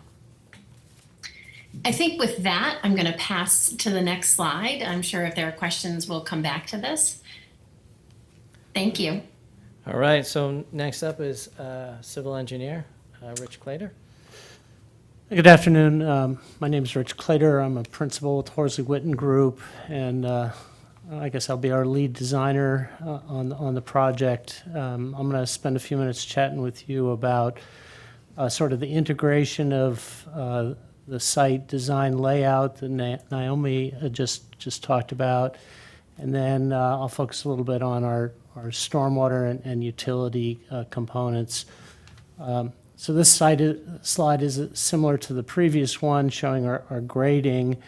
And as Naomi said, we're grading from Route 6A back towards the rail trail, and shown here are a number of components. The red rectangles are underground stormwater infiltration facilities, but perhaps more importantly is the bioretention stormwater facilities, also known as rain gardens. They're designed as shallow retention facilities that collect the runoff, and they collect them first as pre-treatment, and then some of that will filter into the ground. The bigger storms will overflow into these underground chamber systems. Stormwater infiltrating tree trench next to the open space common that we referred to earlier is simply an underground system, but it has a series of trees in it that are fed by rainwater. Really innovative green infrastructure approach that manages the runoff coming off of the roads. In the upper left-hand corner is a stormwater bioretention facility or rain garden that will collect runoff. And then in the northern or upper right corner here is a infiltration basin, which will be planted with a meadow mix. So it'd be a flowering system. All of these facilities would be dry shortly after rainfall events, that highly permeable soils, not having a wet component, but very effective at pollutant removal, very effective at treating nitrogen and phosphorus, important components to pollutants here on the Cape, and then also a community amenity, and then coupled with the landscaping, really a feature for the site.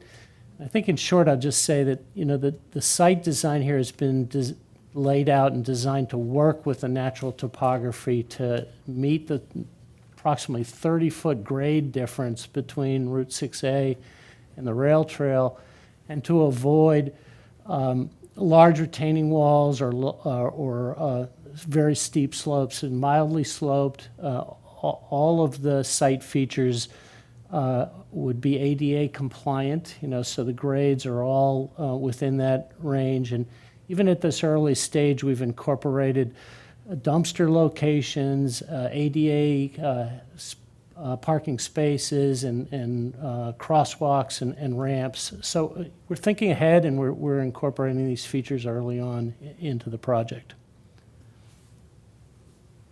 Thanks, Rich. Mike, I'll move on to the elevations and architecture. Thank you. Again, we are thrilled to come back a second time. I'm Mike Bennett. I'm a managing principal with the architectural team. We're a 100-person firm, 50 years old. Over that time has done literally a couple 100,000 units of housing, and I say that not to brag, but it's what we do. Why that's really important is because, there are two big reasons and two big goals you need to achieve to have housing be successful. One is you have to understand that housing is a much more contextual building style and design by necessity than a church or a town hall or a school. You want it to fit, you want it to feel comfortable, because it ties into the second part is no matter who you are, you're living here. You're not going to the library to take out a book, you're living here. This is your home. So that really speaks to, bringing the outside in. And we were really, really pleased with all the work that had gone into the RFP, because it really highlighted the town's goals and what it was trying to achieve in both design, again, and function, and who it would serve. And in responding to that, we in, I think, very literal way, we've created a variety of housing types here that really address what we heard and read within the RFP of the diversity of needs that within the town of people who we're going to serve, people we're going to house. We've got a mix of 24 one-bedrooms, 44 two-bedrooms, and 9 three-bedrooms to ensure just a healthy range that you would find in the overall broader community. It's geared towards, really creating that harmony and that variety that really brings the community to life. In doing that and transforming that and looking at how do you take that and put it into a kind of a physical response? We've come up with, again, very clear cues from the RFP where there are a variety of different buildings, basically that not just have all the seniors in one place or have families in one place. They're very well integrated and very consciously integrated within the different buildings. We have 4 different building types, again, to satisfy the needs of that variety. Common thread is each has its own front door. This is clearly not, it was clear in the RFP, we agreed wholeheartedly, this is not an apartment building site. This is not suburban Boston. This is Orleans. It was very easy to find Orleans, Cape Cod, kind of vernacular and templates to draw from and history to draw from with its maritime history, that it's just wonderfully warm and inviting by itself. It's a very easy style to latch onto and work within the program that you all saw within the context of the RFP and what we believe is the right fit for the parcel. You saw in the site plan, we really tried to bridge and really kind of fill in a missing tooth along 6A and create a streetscape that engages the street. So we've got, as you turn onto the property, what you'd see here, right away, you're drawn to the community building beyond. And that does a couple of things. One is, it tells you kind of where to go if you're a visitor or a guest and you're not quite sure maybe where your friend or family lives yet, or you're going to come in to see about renting an apartment. But it's also got the opposite effect of management, just by doing their day-to-day business, have their eyes on the street. They have an eye on who's coming and going in a very direct but subtle way. We think that kind of these entry points we talked about at length. We've determined that one entrance for now. We think that one entrance is better for that reason. You can kind of monitor again, kind of control it. I think it eases some of the traffic at 6A. We talked about the original RFP, for example, had another second means of egress closer to the Rotary. We're not sure that's necessary given the limited population here, but something obviously that is very flexible that can be accommodated if that's something the town had desired that we didn't really fully hear about or Can understand. I interject here because I need a point of clarification? So my understanding is that at one point, your initial proposal, that your current submission is different from your initial proposal in terms of design? Yes. Can you just tell me what what pieces changed, just so I have a kind of a scope of how much of a change it actually was? Because I didn't see the original proposal, Sure. and it's been a point of conversation, and I just would like to know, as you're going through, you could. Sure. One of the things most importantly is we really took pause and heard a little kind of feedback and really wanted to give the buildings a little more character, a little more definition. And again, the integration of more bays, front porches over these individual doors, all of which, again, bring the scale of each of these buildings down. I mean, they're not big buildings. The footprints are 2,500 square feet or so for 6 to 7 units per building. They're all within the 35-foot height as the baseline zoning. But what, even at that, and God knows what's happening on the Cape, you have houses with that kind of footprint these days. But we're able to, basically, the concept was each of those 2,500 square foot footprints are broken into 2 modules that are put together in different ways that change roof lines, that again, really break the building scale down in different ways, because it also allows you to accommodate the rolling nature of the site and deal with the topography. So even those 2 components of each individual buildings can drop a little bit from one another to, again, really work with the natural grade of the site to the greatest extent possible, and again, really engage the sidewalk, really feel like when you park, you walk right into your house, right into your front door, even if it's an apartment, so to speak.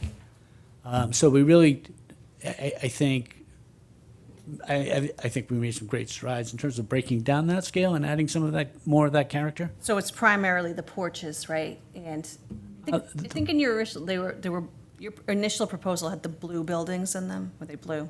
Yeah. Okay.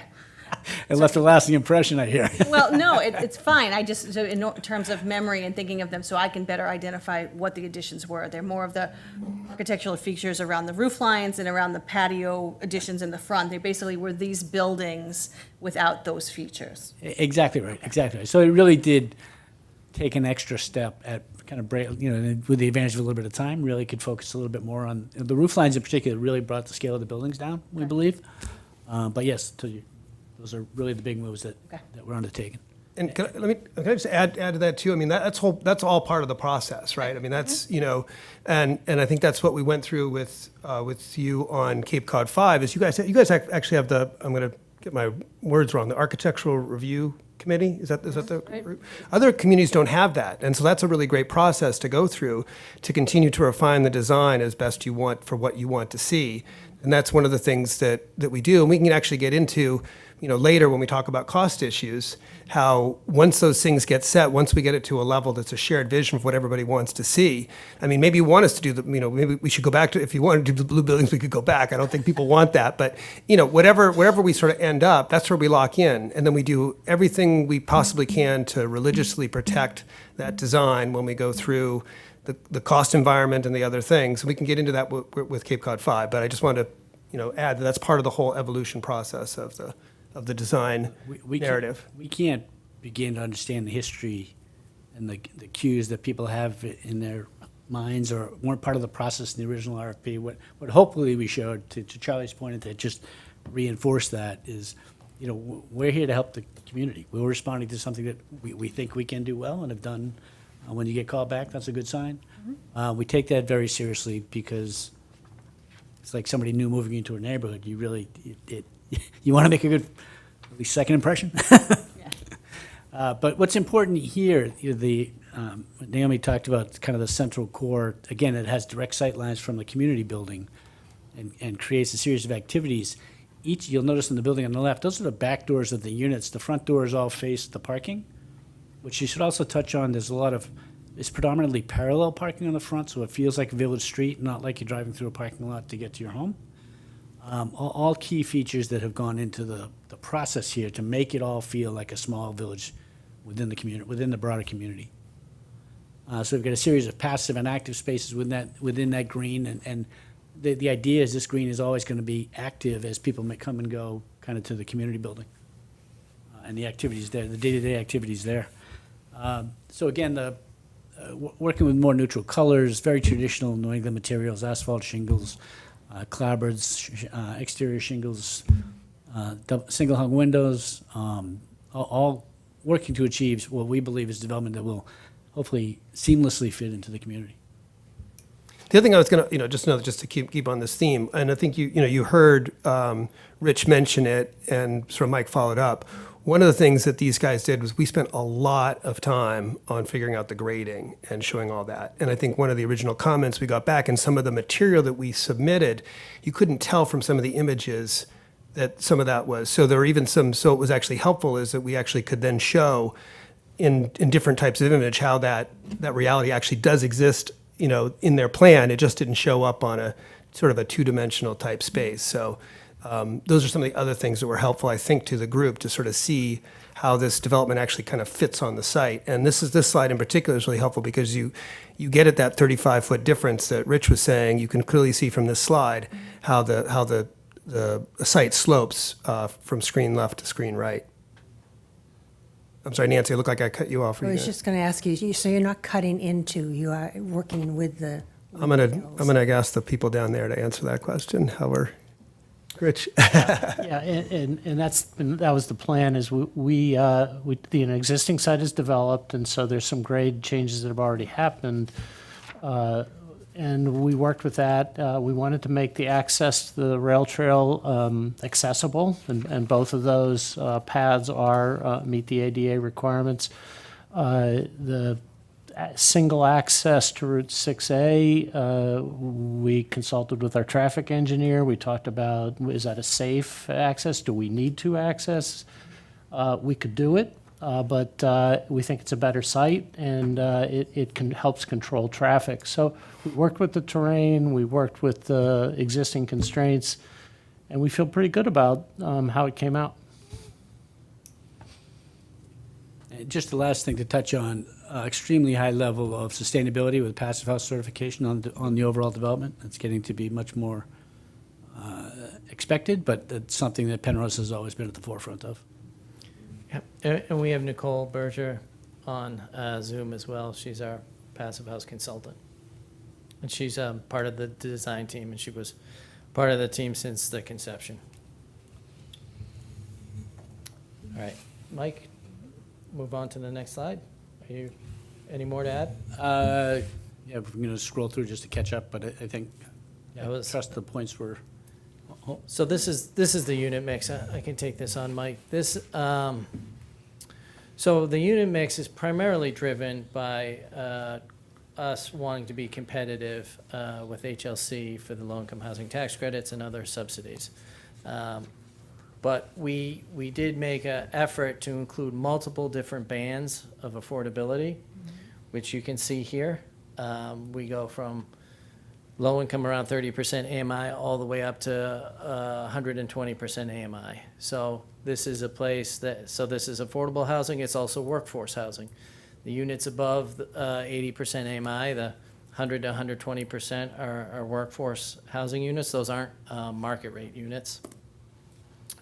What's nice about this unit mix and the unit types is the folks who live here can grow during their life and not have to move out because they become disqualified, right? You could start a family, grow your household, have a child, get a better job with a better salary, and you still be able to qualify to live here in units, which we think makes for a much nicer long-term community. This is the development budget. I'm actually going to skip over this quickly because Charlie's going to have some slides later where he gets more into the details on this. So I'll move ahead to the schedule. So this is best case scenario based on certain assumptions of, RFP developer selection. But what we want to show you here is once a selection made, we would immediately go into negotiating the development agreement. And we have plans to get to a place so we could file permits right away. And that's really important because we would need the permits to be able to apply for tax credits and other state and federal subsidies through HLC for their next round in February 2025, the next main round. We would need those in hand. So we would pretty much hit the gas pedal right away to make sure that we have the permits in hand that we need to be able to file a successful completion. Before you leave that slide, if there were town funds required, when would they be required in this scheme? Actually, no, we can, that's, I can get into that in the questions. I got, yeah. Yeah. Oh, I think you skipped a couple. Yep. Okay, so I was here. This next slide, Charlie. Okay. Would you like to? So, yeah, so this was actually part of our presentation, but when I see your questions here, I think we're going to kind of move right into, I think, so some of these questions came up in here, so I think we're sort of entering that, and I'll get to that question. So we did have an opportunity to watch the board meeting. Actually, I watched it twice to make sure I kind of captured everything that came up, and I could try to address any, anything that wasn't clear or anything like that. And so you've heard a couple of times. First thing is, there was some discussion about market rate units. So I want to be clear, there are no market rate units here. There are 5 units that basically would be between 100 and 120% of AMI. A little bit about that confusion is because the one-stop application that you submit does not have a category for 100 or 120% of AMI. It's got limited categories. It has up to 80. And then it goes straight to market. So we had to put the 5 units in the category that's market, but they're not market. So they are actually at 120% of AMI. And so that sort of dovetails in the other, heard a lot of discussion, I think, at the meeting about attainable housing and the interest in that. So one of the things, just kind of quick as an aside, what we were doing when we originally put our financing model and plan together, we had 100% of our units at up to 80% of AMI. And so when we went back and we started to go through the criteria that the town was looking for, we realized that that put us in the advantageous category. You were actually looking for some units above that at the 120, which is actually great for the development. And that actually was in the highly advantageous category. You've got including up to 120% of AMI. So we want to make sure that we were responsive to what you really were looking for. And so we made some of the units, and in this case 5, and of course that's subject to change if that's what folks are, whatever they're interested in. But we thought 5 was a good number to put it at 120%. And we have another 27 units that are at 80%. So all those we sort of consider as attainable housing, that's sort of, workforce and attainable housing versus what the industry typically calls more affordable housing, which would be below 60% of AMI. I think there was some discussion about the community building. Weren't 100% sure what that was, if you wanted to clarify for us. But basically, we feel it's really an amenity to both the residents and the community, right? And so that's been our experience, particularly at Village at Nauset Green. We've opened it up to the community, and I actually was there one night in the evening, stopping by, and I saw a Girl Scout troop go into the meeting room to have their Girl Scout troop meeting. Garden clubs have used it. We've had yoga classes there. Lots of different things. So we would like it to be the same here, to make it available to the community. On a more practical level, one of the things that we do with our community buildings in all of our developments where we have this kind of scale, we're able to put a community development. So that's where the management office is, that's maintenance would be in there. But we also put the building on a generator. And so we all know that, and we've actually experienced this at Eastham, that your power can be out here on the Cape, can sometimes go away. And so we've had more than one occasion where residents, we've lost power at Village of Nauset Green, and the community building has been a place of refuge where people have come, kids have come in, done their homework. Our property manager came there on a Saturday, made hot chocolate for the kids, so that's really a great benefit for that. And then the last concept here is sort of I know, Town Manager, that you had there was some discussion about the financial analysis and the what ifs. And so actually that's what we wanted to turn to and sort of talk about now. And I think that's completely dovetails with these questions that are right here. These are sort of the same I questions. think Emily is actually still online. Oh, great, yeah. Has done the analysis. So Yeah, she can great. Participate if she's. Well, can I just say, I'm in an Uber on the way to the airport, so I'm only one cylinder here. But Okay. I'm trying to listen. That's fine. Well, and also, Emily, for full fairness, like, I didn't see this analysis till just recently, so I tried to get in it and understand it, and I actually didn't have the chance to talk with you about it. So I want to go through it here with today, and maybe we could follow up if there was anything that I didn't get right or didn't clarify. But before we get into the analysis, there were two kind of main things, two of the I think the 4 points, I think, Emily, that you were highlighting were about the purchase price. One of the 4 was the purchase price. So I just want to talk a little bit about that and the variability of that. We put that number in the proposal because we feel very confident that we can achieve that for multiple reasons. The first one is that at Cape Cod 5, the purchase price was $3.2 million or $51,000 a unit, and the state was comfortable with that value and allowed us to close. So that was not an issue at all at the state level.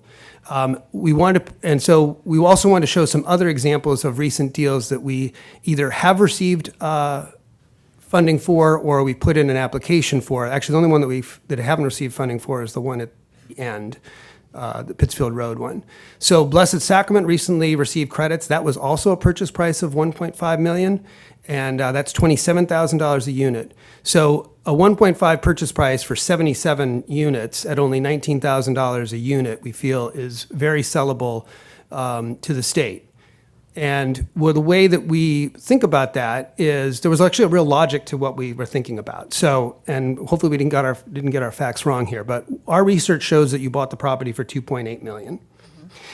We thought that a reasonable number that the state, at a minimum, that the state would accept would be 1.5.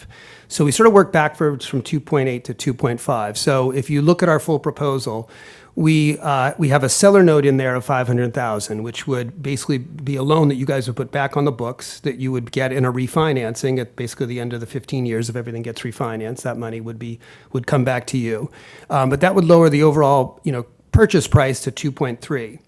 We thought, the state also likes to see a contribution of funds from the local community.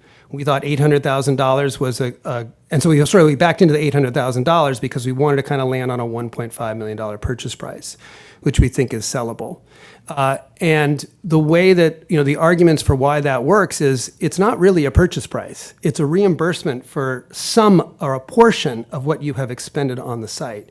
You have spent $2.8 million, and the ask is the town is only looking for $1.5 million of that back, which probably, if I'm not speaking out of school, would probably be money that you would take and reinvest in other affordable housing projects, which is a good argument, maybe not, but that might be a good argument to make to the state. All money's fungible. So, and the fact that, Cape Cod 5 got $51,000, I really have a tough time seeing a world where that would not be realized. I put those other points on there, Brushwood Farms, which is a private sale, which we just received credits for in the last round out in Lenox. That's a private landowner as well. So even if the number is not 1.5, it should not be 0, right? So there is some, even if the state is not comfortable with 1.5, I don't imagine that it would go all the way down to 0. Next slide. Sorry, can I just ask a quick question here Sure. from the Uber? Are any of these town-owned properties or are all private sales? None of The them are town-owned, no. Okay, thank you. But the Blessed Sacrament is a not-for-profit, Cape Cod 5. So I think, Emily, though, the key that where Kate is really looking for on this, where other places have had trouble getting a purchase price, is that she does not want state resources to go to basically a private owner that's going to be making money off of state resources.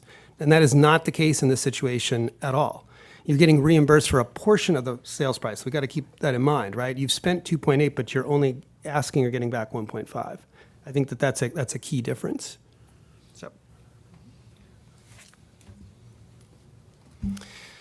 So there's also a question about the state credit reservation. We had listed 3.8 million in the proposal. And so what we wanted to show you is that these are, so all these deals are credit reservations that we have already received from the state on each of these deals. So you can see the range goes from 3 million to 3.7, and the per unit allocation goes from 74, and we added Governor Prence on here to actually show it's the lowest on a per unit calculation. So we feel cautiously optimistic that we could be able to access the $3.8 million of tax credit award. And if for some reason we're not, I think we can talk about the analysis. The analysis, I think Emily dropped it all the way to 3. There shouldn't be any reason why it would get less than 3.4, which is what Cape Cod 5 got. Cape Cod 5 got 3.4 million, and it's 62 units. This is 20% more units I'm sorry, I'm thinking of a different variable. This shows it's 10 more units, but if you look at it, it's actually less on a per unit basis than what Cape Cod 5 got. So at a minimum, there should be at least a $3.4 million state credit reservation. Okay. So here, I kind of wanted to go through this again. So I got this. So Emma, this is the scenario we did. So I copied it kind of exactly. So I was trying to follow this and flow through. So here's actually the original summary. I've got it, like I said, verbatim. If we could go to the next slide. So when I started to look at this, I wanted to just make sure, what I was seeing. And it felt like there was an implied premise or assumption that if some of these what ifs happen, it equals the town requiring the town to put in more money. And that's not consistent with our track record with you on Cape Cod 5. So, if things don't go the way we think we will, our first stop is not going to be the town of Orleans to do that. On Cape Cod 5, there were 2 different points in time where we had a $3 million budget gap in the deal. It was probably the hardest deal that we've done in terms of budget gap. So the first $3 million came from construction costs overruns, and what we did there to solve it is we actually switched from a 9 to a 4. We did some different workforce. We went and got, and this is all Rio that did all this. We went and got some additional, some higher Section 8 rents, used a small area FMR rather than the low area FMR. Got the deal all set, and then we got hit again with another $3 million increase because during COVID, costs went up 20 to 30%, as Rio mentioned. Post-COVID, we've seen operating expenses go off the charts. Interest rates, as Rio mentioned, have doubled. Insurance went up 4 times. Utility rates went up 40%. So as we were trying to get Cape Cod 5 to closing, we were constantly getting hammered by additional operating expense costs that were causing additional construction loan interest costs, causing our permanent loan to go down, and we had another $3 million shortfall that we had to solve. And then we're really proud to say that at no time do we ever come back to the town to ask for CPC money to solve that gap. We really try to solve our own problems. Coming to you is the very last resort that we ever would do. And so we're very proud of that. And the other thing I think that is really important is that we didn't value engineer any of the things that were really important. to the town of Orleans out of the aesthetics of Cape Cod 5. So we never came back to the Architectural Review Committee or never came back to the Zoning Committee to ask for relief on anything. Next slide.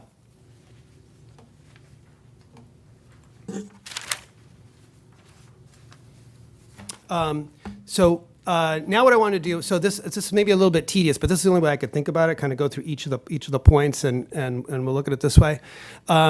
So again, and Emily, I wish I had a chance to talk with you about this, but this is where I was a little bit confused by the analysis, because let's take, for the sake of argument, we'll say that HLC doesn't fund the full 1.5 million, okay, for this analysis. Let's assume that that actually is a true fact that happens.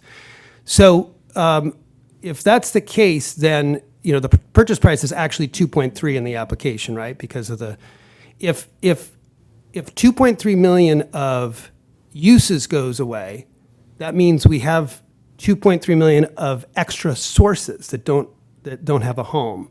So if the purchase price goes away, we don't need $800,000 from the town, right? So if that all goes away, we don't need that. So you take that away out of the 2.3, and then that still leaves a $1.5 million additional surplus to the deal that would be available for any other cost overruns. So you could think about if we're doing this analysis to try to figure out what the what ifs result in terms of a bottom line, you have to incorporate that additional 1.5 million as a resource or surplus to cover any other sort of missed what ifs. Did I lose people? Does that make sense? Yeah, you got it. Okay. So and Emily, we can go through this together, and I wish I had a chance to show this to you before, but I think that that's how the analysis should work. I'm sorry, this is beyond the. That's right. We can talk some other time. If you can't see it, we can go to the next one. All right. Okay. So we can go to the next slide. So now I wanted to focus in on the workforce money. So first of all, it's not market. We just wanted to clarify. So it is 120. And I think, and I thought we had, this was a question I think that came up during the question and answer. And I thought we had addressed this, but I apologize. Obviously we didn't, because it's still a question out there. And I put on your table there's the actual guidelines from Mass Housing. So the Mass Housing guidelines, you can go up to 120% of FMR. So there should be no reason why that $500,000 would not be available to the project. So can I explain what this one, the issue that, and this has come up in several other developments on the Cape, Mass Housing caps the rent at what they consider to be market. And what I'm hearing from other developers on the Cape is that that's 90%. Actually heard this again from somebody in Mass Housing the other day.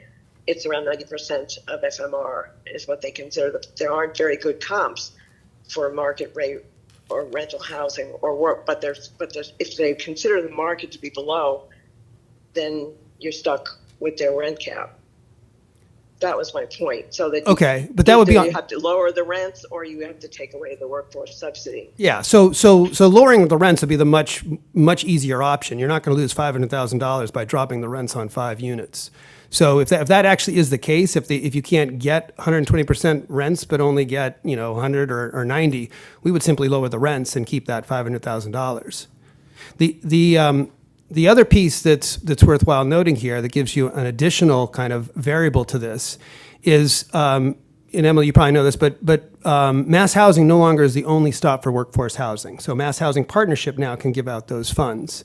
And so there's been some additional flexibility on the $100,000 per unit. So there's sort of 2 ways to think about that. If in fact that money went away, the other option is simply to work with Mass Housing Partnership to increase the amount on a per unit basis. So we just recently had that experience on Brushwood Farm where we actually were proposing to do 5 additional units as workforce, and they actually came back and said, well, we'd prefer you to keep them at lower rents, but we'll increase the amount per unit for the workforce. So they actually went up to 150 per unit. So the other variable is if that 500,000 goes away, we could actually make it up on the other 27 units by simply increasing the ask from $100,000 to $120,000, and you get to the same place. Make sense? Mm-hmm. Okay. Next one, the MIP. So this was another one where I thought we had addressed this, but maybe not. But and so there's a second letter we have for you guys there as well. That that MHP, who actually probably would be our lender on this project, most likely going forward, they actually only charge at 1.25. So we actually could get that MIP at 1.25. So we add that back. 0.125 or 1.25? I'm not saying my words right. 0.125. Thank you. 0.1, am I saying it right? 0.125%? 25. Yep, Yeah. you said it right. Okay. Okay, and then the last one is, just following up on what I said before, like we are confident we would get 3.8, but let's say for the sake of argument, we don't. I think, rather than I think going down to 3 is a little drastic because, every other deal we've done has gotten got a minimum of 3.4, right? Well, 3 was for I think one of the deals, but all the other ones are up at 3.4, 3.5 or higher. So if you factor that back in, you add back in another 1.6. So we would feel very confident that since Cape Cod 5 got 3.4 million of credit, we'd be able to get at least that amount for that. And then, so the other thing I think to think about is, you've got, these are the what ifs that are sort of, I guess, Emily, the sort of the more aggressive ones. There's a whole bunch of things here that I think we need to think about that are the conservative assumptions that we used that are not reflected in our analysis, which give additional comfort to the deal. So we wanted to do those, and this is our job, right? We have to manage this budget. This budget originally was crafted in November of 2023, right? When this went in, the earliest that this project could actually get into the ground would be, if I could do my math, would be December of 2025 because of the schedule of the tax credits. So we have to be very flexible to figure out between now and then how the world is going to change, because we can't predict gas prices, we can't predict interest rates, we can't predict whether there's going to be a shortage of electric switchgear, we can't predict any of those things. So we try to make sure that we have other opportunities to do that. So I wanted to throw in a few of the what ifs on the positive side as well, to think about sort of where were the places where we were conservative rather than aggressive, right? So the first thing is, as you all know from Cape Cod 5, we got $600,000 from the local communities. That is not in our capital stack right now, and that certainly would be our same experience here. If we're selected to do that, our first stop would be to get in applications to all these other towns by October to see if they would support this development as well.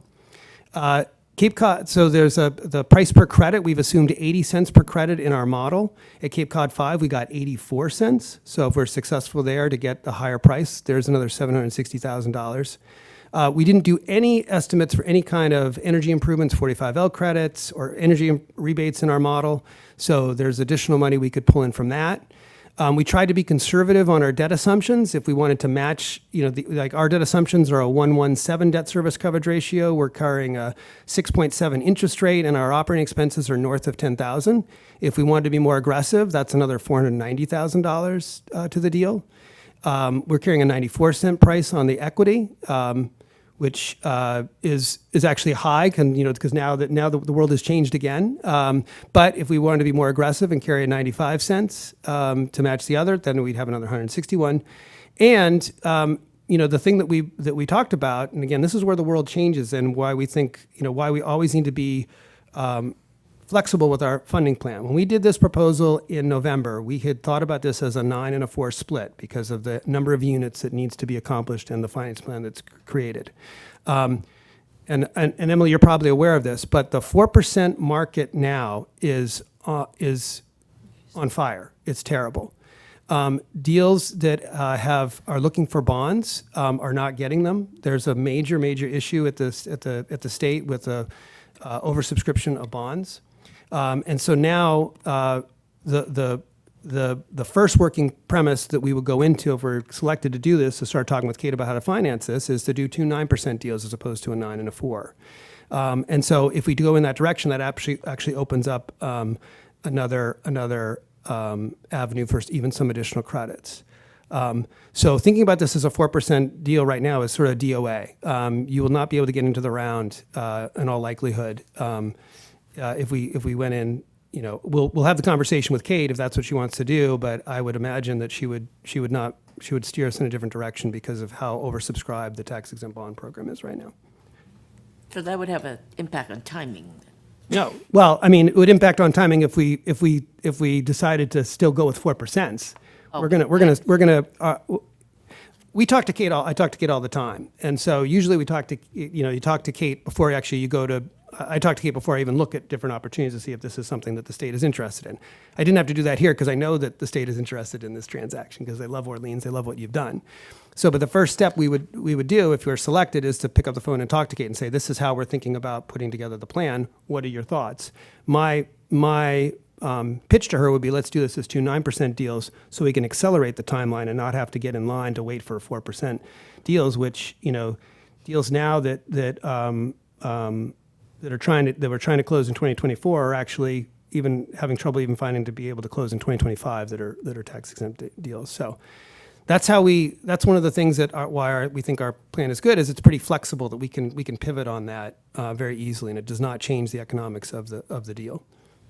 So I hope that was helpful. It's good.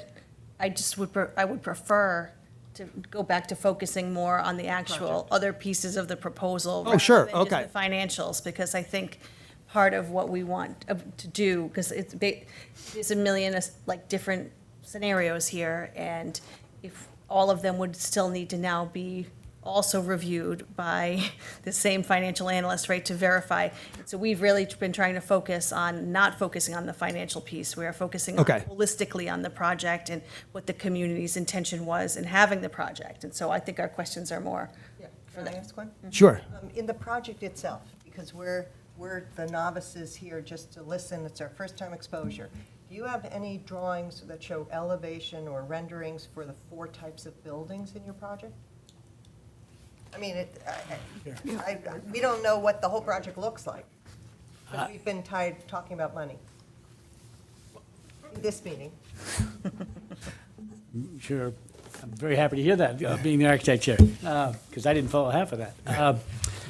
The elevations for each of the building types were actually submitted for the RFP. So aerials are always tough because they don't really convey how you experience the property. You don't really see a lot of roof when you drive through. Elevations are good. But what hopefully this will convey is you can see a variety. Well, if you go, Sorry, Mike. take a look at it just along 6A. You've got a building with double gables to the right. You've got a single gable and a more of a, again, traditional shed dormer. Each have porches. So even though these buildings, in this case, the buildings along 6A, even though those are kind of the backyards of the units, and those units enter from their parking space, as you're driving down 6A, it feels like the front of the building, and really, we think helps kind of unify what now is a bit of a void along 6A. But, again, to speak to what you were asking about before, you can see the roof line, the differences in the roof lines really present as different kind of elements and different scale and variety of each individual building. And that's what kind of the second push, I think, really helped us embellish a little bit. And going, frankly, I think the neutral colors is much more, not that there's not a precedent for colonial blue on the Cape. I think the neutral colors are really situate better. But again, you can see the community building up on the left is a very different building, where it's 1 story coming in off the entrance. What you can't tell from here is it's about a 2,500 to 3,000 square foot footprint. It's actually 2 levels.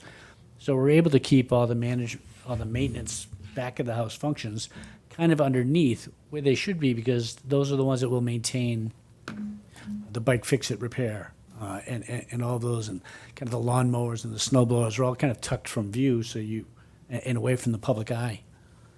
You can see kind of the streetscapes, important to see, the parallel parking, as opposed to, we've only got a couple of areas where we had to pick up some parking density and have perpendicular spaces. And what this doesn't show, again, is it rolls down to the top right. The grade rolls down to the top right. But again, just to go back to the buildings to make sure I'm answering your question, if you look at the way, even if you experience it walking along the sidewalks, take a look at the buildings in the middle, for example. You've got a couple of smaller porches, you've got a bigger porch, that bridges the 2 modules, again, all of which will hopefully give a feel of individual buildings through the 4 building types around as they're nestled into the site. That help answer the question? Yes, thank you.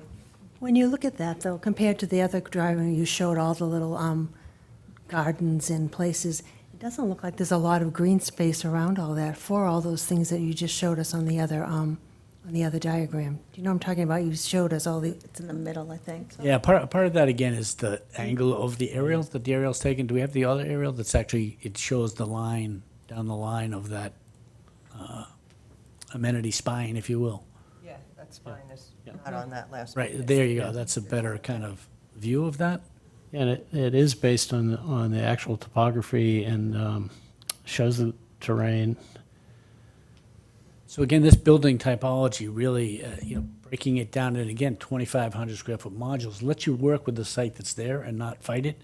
It allows us to optimize the existing landscape kind of on the east side of the property, a little bit to the left. We do think it's important to connect to the bike trail, which created some of the grading opportunities, or some of the grading needs, but we think it's in a way that's actually really constructive, that minimizes the disruption and works with what we have, really. I'll add that we don't normally do a detailed grading plan at this scale. We'll do like a conceptual grading plan. All of these contours tie out. This is a detailed grading plan. It's probably not construction level, but it's very close. And that, in part, that's another thing that we can move forward pretty rapidly. So we've made sure we've got the walls identified that we're going to need. They're 3 or 4 feet high at the most. We've identified the clearing limits. It's all been worked out at this stage, which is a little unusual this early. But given the schedule, it's something we thought we needed to do to be able to do this based on the timing. it's not unusual because of the topography. Yeah, of and we had to land. we had to make it work. It was very That's what we have. challenging. Yeah. Just, can I ask one more aesthetic choice? The site is rolling, you show a curve in the back. The interior of the design is absolutely squared off. Can you talk about that design choice? Yeah, it really, it focuses around a very traditional New England village green, which tends to be pretty formal. You would usually have the kind of the drill green back in the Revolutionary days that date back. So those were actually very, and usually anchored by kind of the church or the public house. So it's kind of really taken off of that, but we've really, one thing that you notice, I should highlight is if you look at, picture driving down any one of these roads, you're looking to the green beyond. You're not looking to a building, with the exception of kind of going west on the street parallel to a drive parallel to 6A. All of these views are kind of natural views beyond. So unlike even a village green, the church or the public house was centered on the green itself, not necessarily on the carriage trail or the horse trail. So that's where, it gave us an opportunity because we took our cues starting from 6A, from the public realm perspective that we talked about, really anchoring and reinforcing 6A because it's such a strong street. Everything else kind of fell into place. And again, with the smaller building footprints, we thought that still allowed us to work with the topography, even though that's a little more organic to your point. So I have a question. So you talked about the different building types, but these are all rental apartments? Is there a reason there's no other option for like home ownership? So that's one of the real challenges is that, home ownership is very hard to finance. It's very challenging for us to figure out how to sort of to make that work. So it's not something that we typically incorporate. We think that there's such a need for the rental housing, but the challenges of putting together the home ownership on a site like this, can be very challenging for for all the reasons that we know in terms of the cost. One of the things that sort of I was thinking about, and if there is a desire for the home ownership, one of the opportunities is if with our proposal here too, we do there is this 1.5 million that that could be used. I know you guys are looking at other sites and other places that maybe could just be home ownership, and if there's a real challenge to get the subsidies necessary to build the home ownership from the state, because they don't seem to exist for this particular community, to make those work, there could be some other ways that you guys could come at it and and find other places that might work and use some of these additional funds. That's sort of one thought that I had, because I know that you are interested in doing home ownership, and it would be great if we could do that here. Now, on the flip side, if there really was a desire to have some home ownership on the site, and there could be someone that could come in and make it work, and we can square off a site, and we don't need to do all those 77 units. We need to, our model is usually a minimum of 60. So if there is a real desire and we can find someone and partner with them and they want to do it and take it on, we are open to that possibility.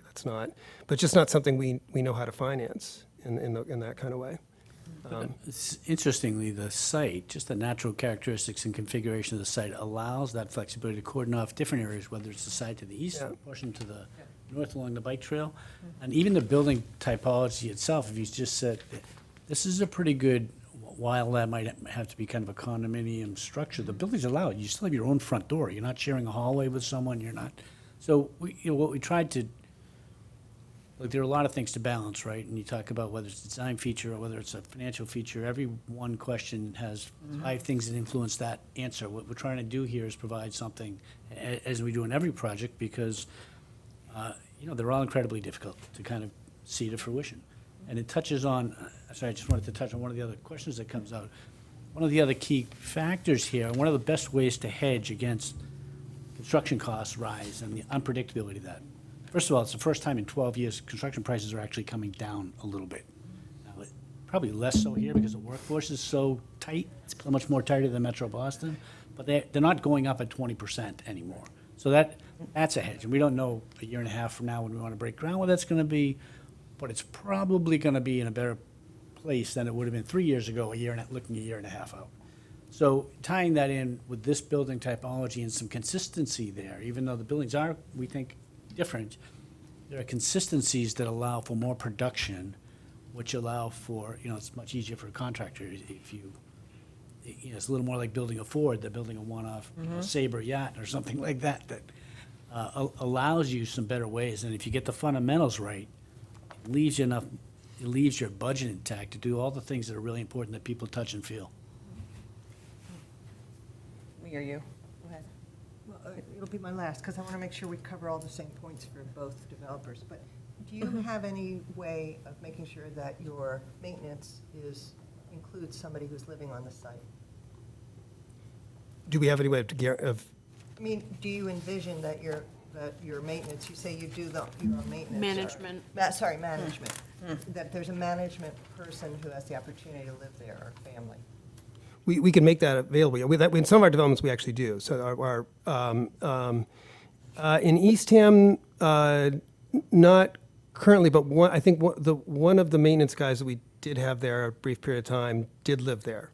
So that is always an option and a possibility. So for either the manager or the maintenance person to live on site, obviously if they want to. Right. So we would make that available to them if they wanted it to. I have some, but I'm going to defer to anybody else. Me? I'm fine. My question is, so I'm assuming that Penrose doesn't do independent home ownership. That's not a thing. But have you actually partnered on other projects with the possibility of home ownership potential? Not just if there was, is there another project in which you've done that you can tell us about? So we have done home ownership. Okay. We have done it throughout our portfolio. It is really difficult. Yeah. And it's become more difficult, and we're actually doing less of that. So the way we would think about home ownership, and this is sort of our line, we are a multifamily rental developer, and we will do home ownership if it's the tail of the dog, not the dog, right? And so we add those on. So I'll give you an example. The deal that actually Rio's doing down in Hartford, redoing 300, it's a 40 acre site, 360 units were on there. We're putting back 420 units. We have lots for 18 home ownership units, and he's now on the phase 6. He's about to be done. We have been looking for 8 years to try to find money for those 18 home ownership units. It is extremely challenging. Massachusetts has a few other programs that are good, but they don't think they quite line up with your community. They don't work. Yes, we've done it ourselves, and yes, we have partnered with other people, and yes, we could carve it off. And we actually have there actually is a particular group in mind that we have been actually talking to recently, if there are opportunities that come up that they would be interested in that we could partner with. So we have started to explore those conversations because there is more of an interest in doing that, and in other communities that there is more resources to do. Well, I don't want to say it that way. The resources are available for other communities; they're not available for you, and so we're now working with a group that where if there is an opportunity that comes up where homeownership needs to be on it, we'll work with them to do it. And then I wanted to kick back to Joy again, like last time, which is, so that way there's anything related to design or aesthetic you want to share, or? Through the last iteration, from the very first iteration to this, I had already commented on how much I appreciated the work that you put into improving the kind of visual quality of the buildings and added quite a lot of detail to the building, which obviously has cost implications, which I think we all appreciated. I still don't see the diversity of the different building forms. I know you have different building types, and that is related to the size of the units and perhaps the people who might be attracted to that. But in terms of the town's RFP, which was to create a variety of housing types, I don't yet see that difference. And I'm wondering if you could address it a little bit in your response to my comment. Happily. We still were bound to a much more limited time frame to kind of respond to some Yes. of those questions. Yes. We fully appreciate and embrace the ongoing opportunity to work with whether it's DRB or whoever else. That's something we're very familiar with. Again, for it to be successful, it's got to feel like it belongs, and it's got to, frankly, a town like Orleans has shown it wants a sense of authorship here that we're very happy to kind of work with it. And that's, design evolves, as you, it continues to evolve. And we look forward to being a part of that. It's by no means the end all. So the things I did really appreciate, I love the way you handled the community center, the fact that it embraces the entire community, that it actually invites people in so it doesn't feel like a garden apartment development.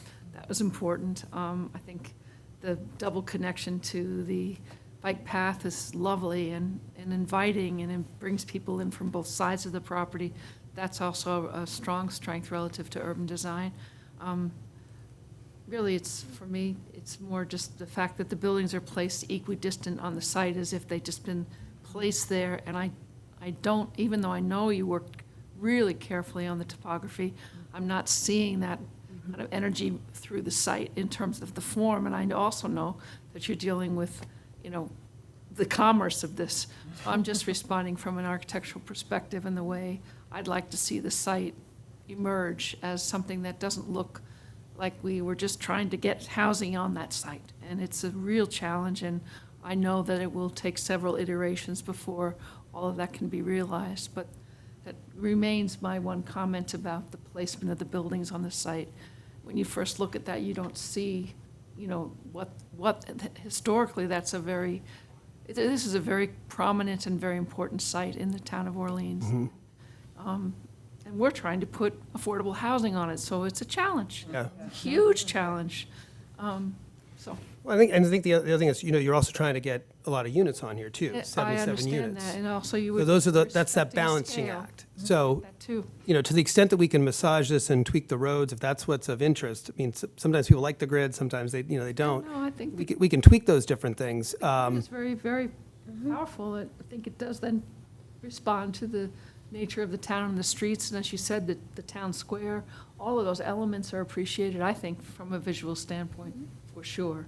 But there's also lots of space between each of the buildings, they're equally distant, and all that kind of stuff doesn't necessarily speak to an historic development, because usually developments happen over the period of several hundred years. So I get all of the challenges. It's just that the only comment I have about what I see when I look at the way it's been laid out. So those things are fixable too, right? We can move those things around. We can, yeah. I want to get back to you, unless you had other questions. No, I think I probably. I want to get back to your question about Appreciate what you've done. the timeline for the funds. So one of the things to keep in mind is that there's sort of two, when will any requested town funds be needed to maintain the timeline? So there's two issues sort of related to that. The key for getting an application into getting accepted in the round is readiness to proceed. That's the constant mantra. Are you ready to proceed? And do you have any kind of a local contribution? So thought about this a little bit. We need to show that we're ready to proceed, and that $800,000 that's in the budget won't actually be approved until May of next year, right? If we, Potentially October. oh, if it's October, that's great.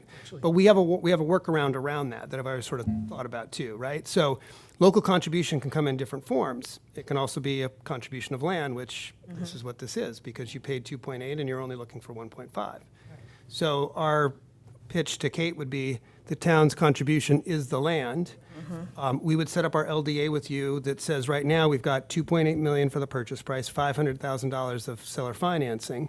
What we could do to structure that to keep it alive to get it in the round is to say, let's do 2.8 million of a sales price. Let's do 1.3 million of seller financing, right? Gets you to the same 1.5 purchase price. Get that into the application. We get the $800,000, and then your seller note goes down from 1.3 to 5. So we're always thinking about how do we structure these, position these, and we do that way in advance to help that. Does anybody have anything else? We are really at our cap on time, so I Is just. there anything key here that you want us to do, though, that there's some questions that we get to all these? Did you want? I think I'm okay. I just want to make sure everyone has had all their questions answered. Good. Okay. Yeah, thank you. Thank you so much. Thank you very much for coming back. I do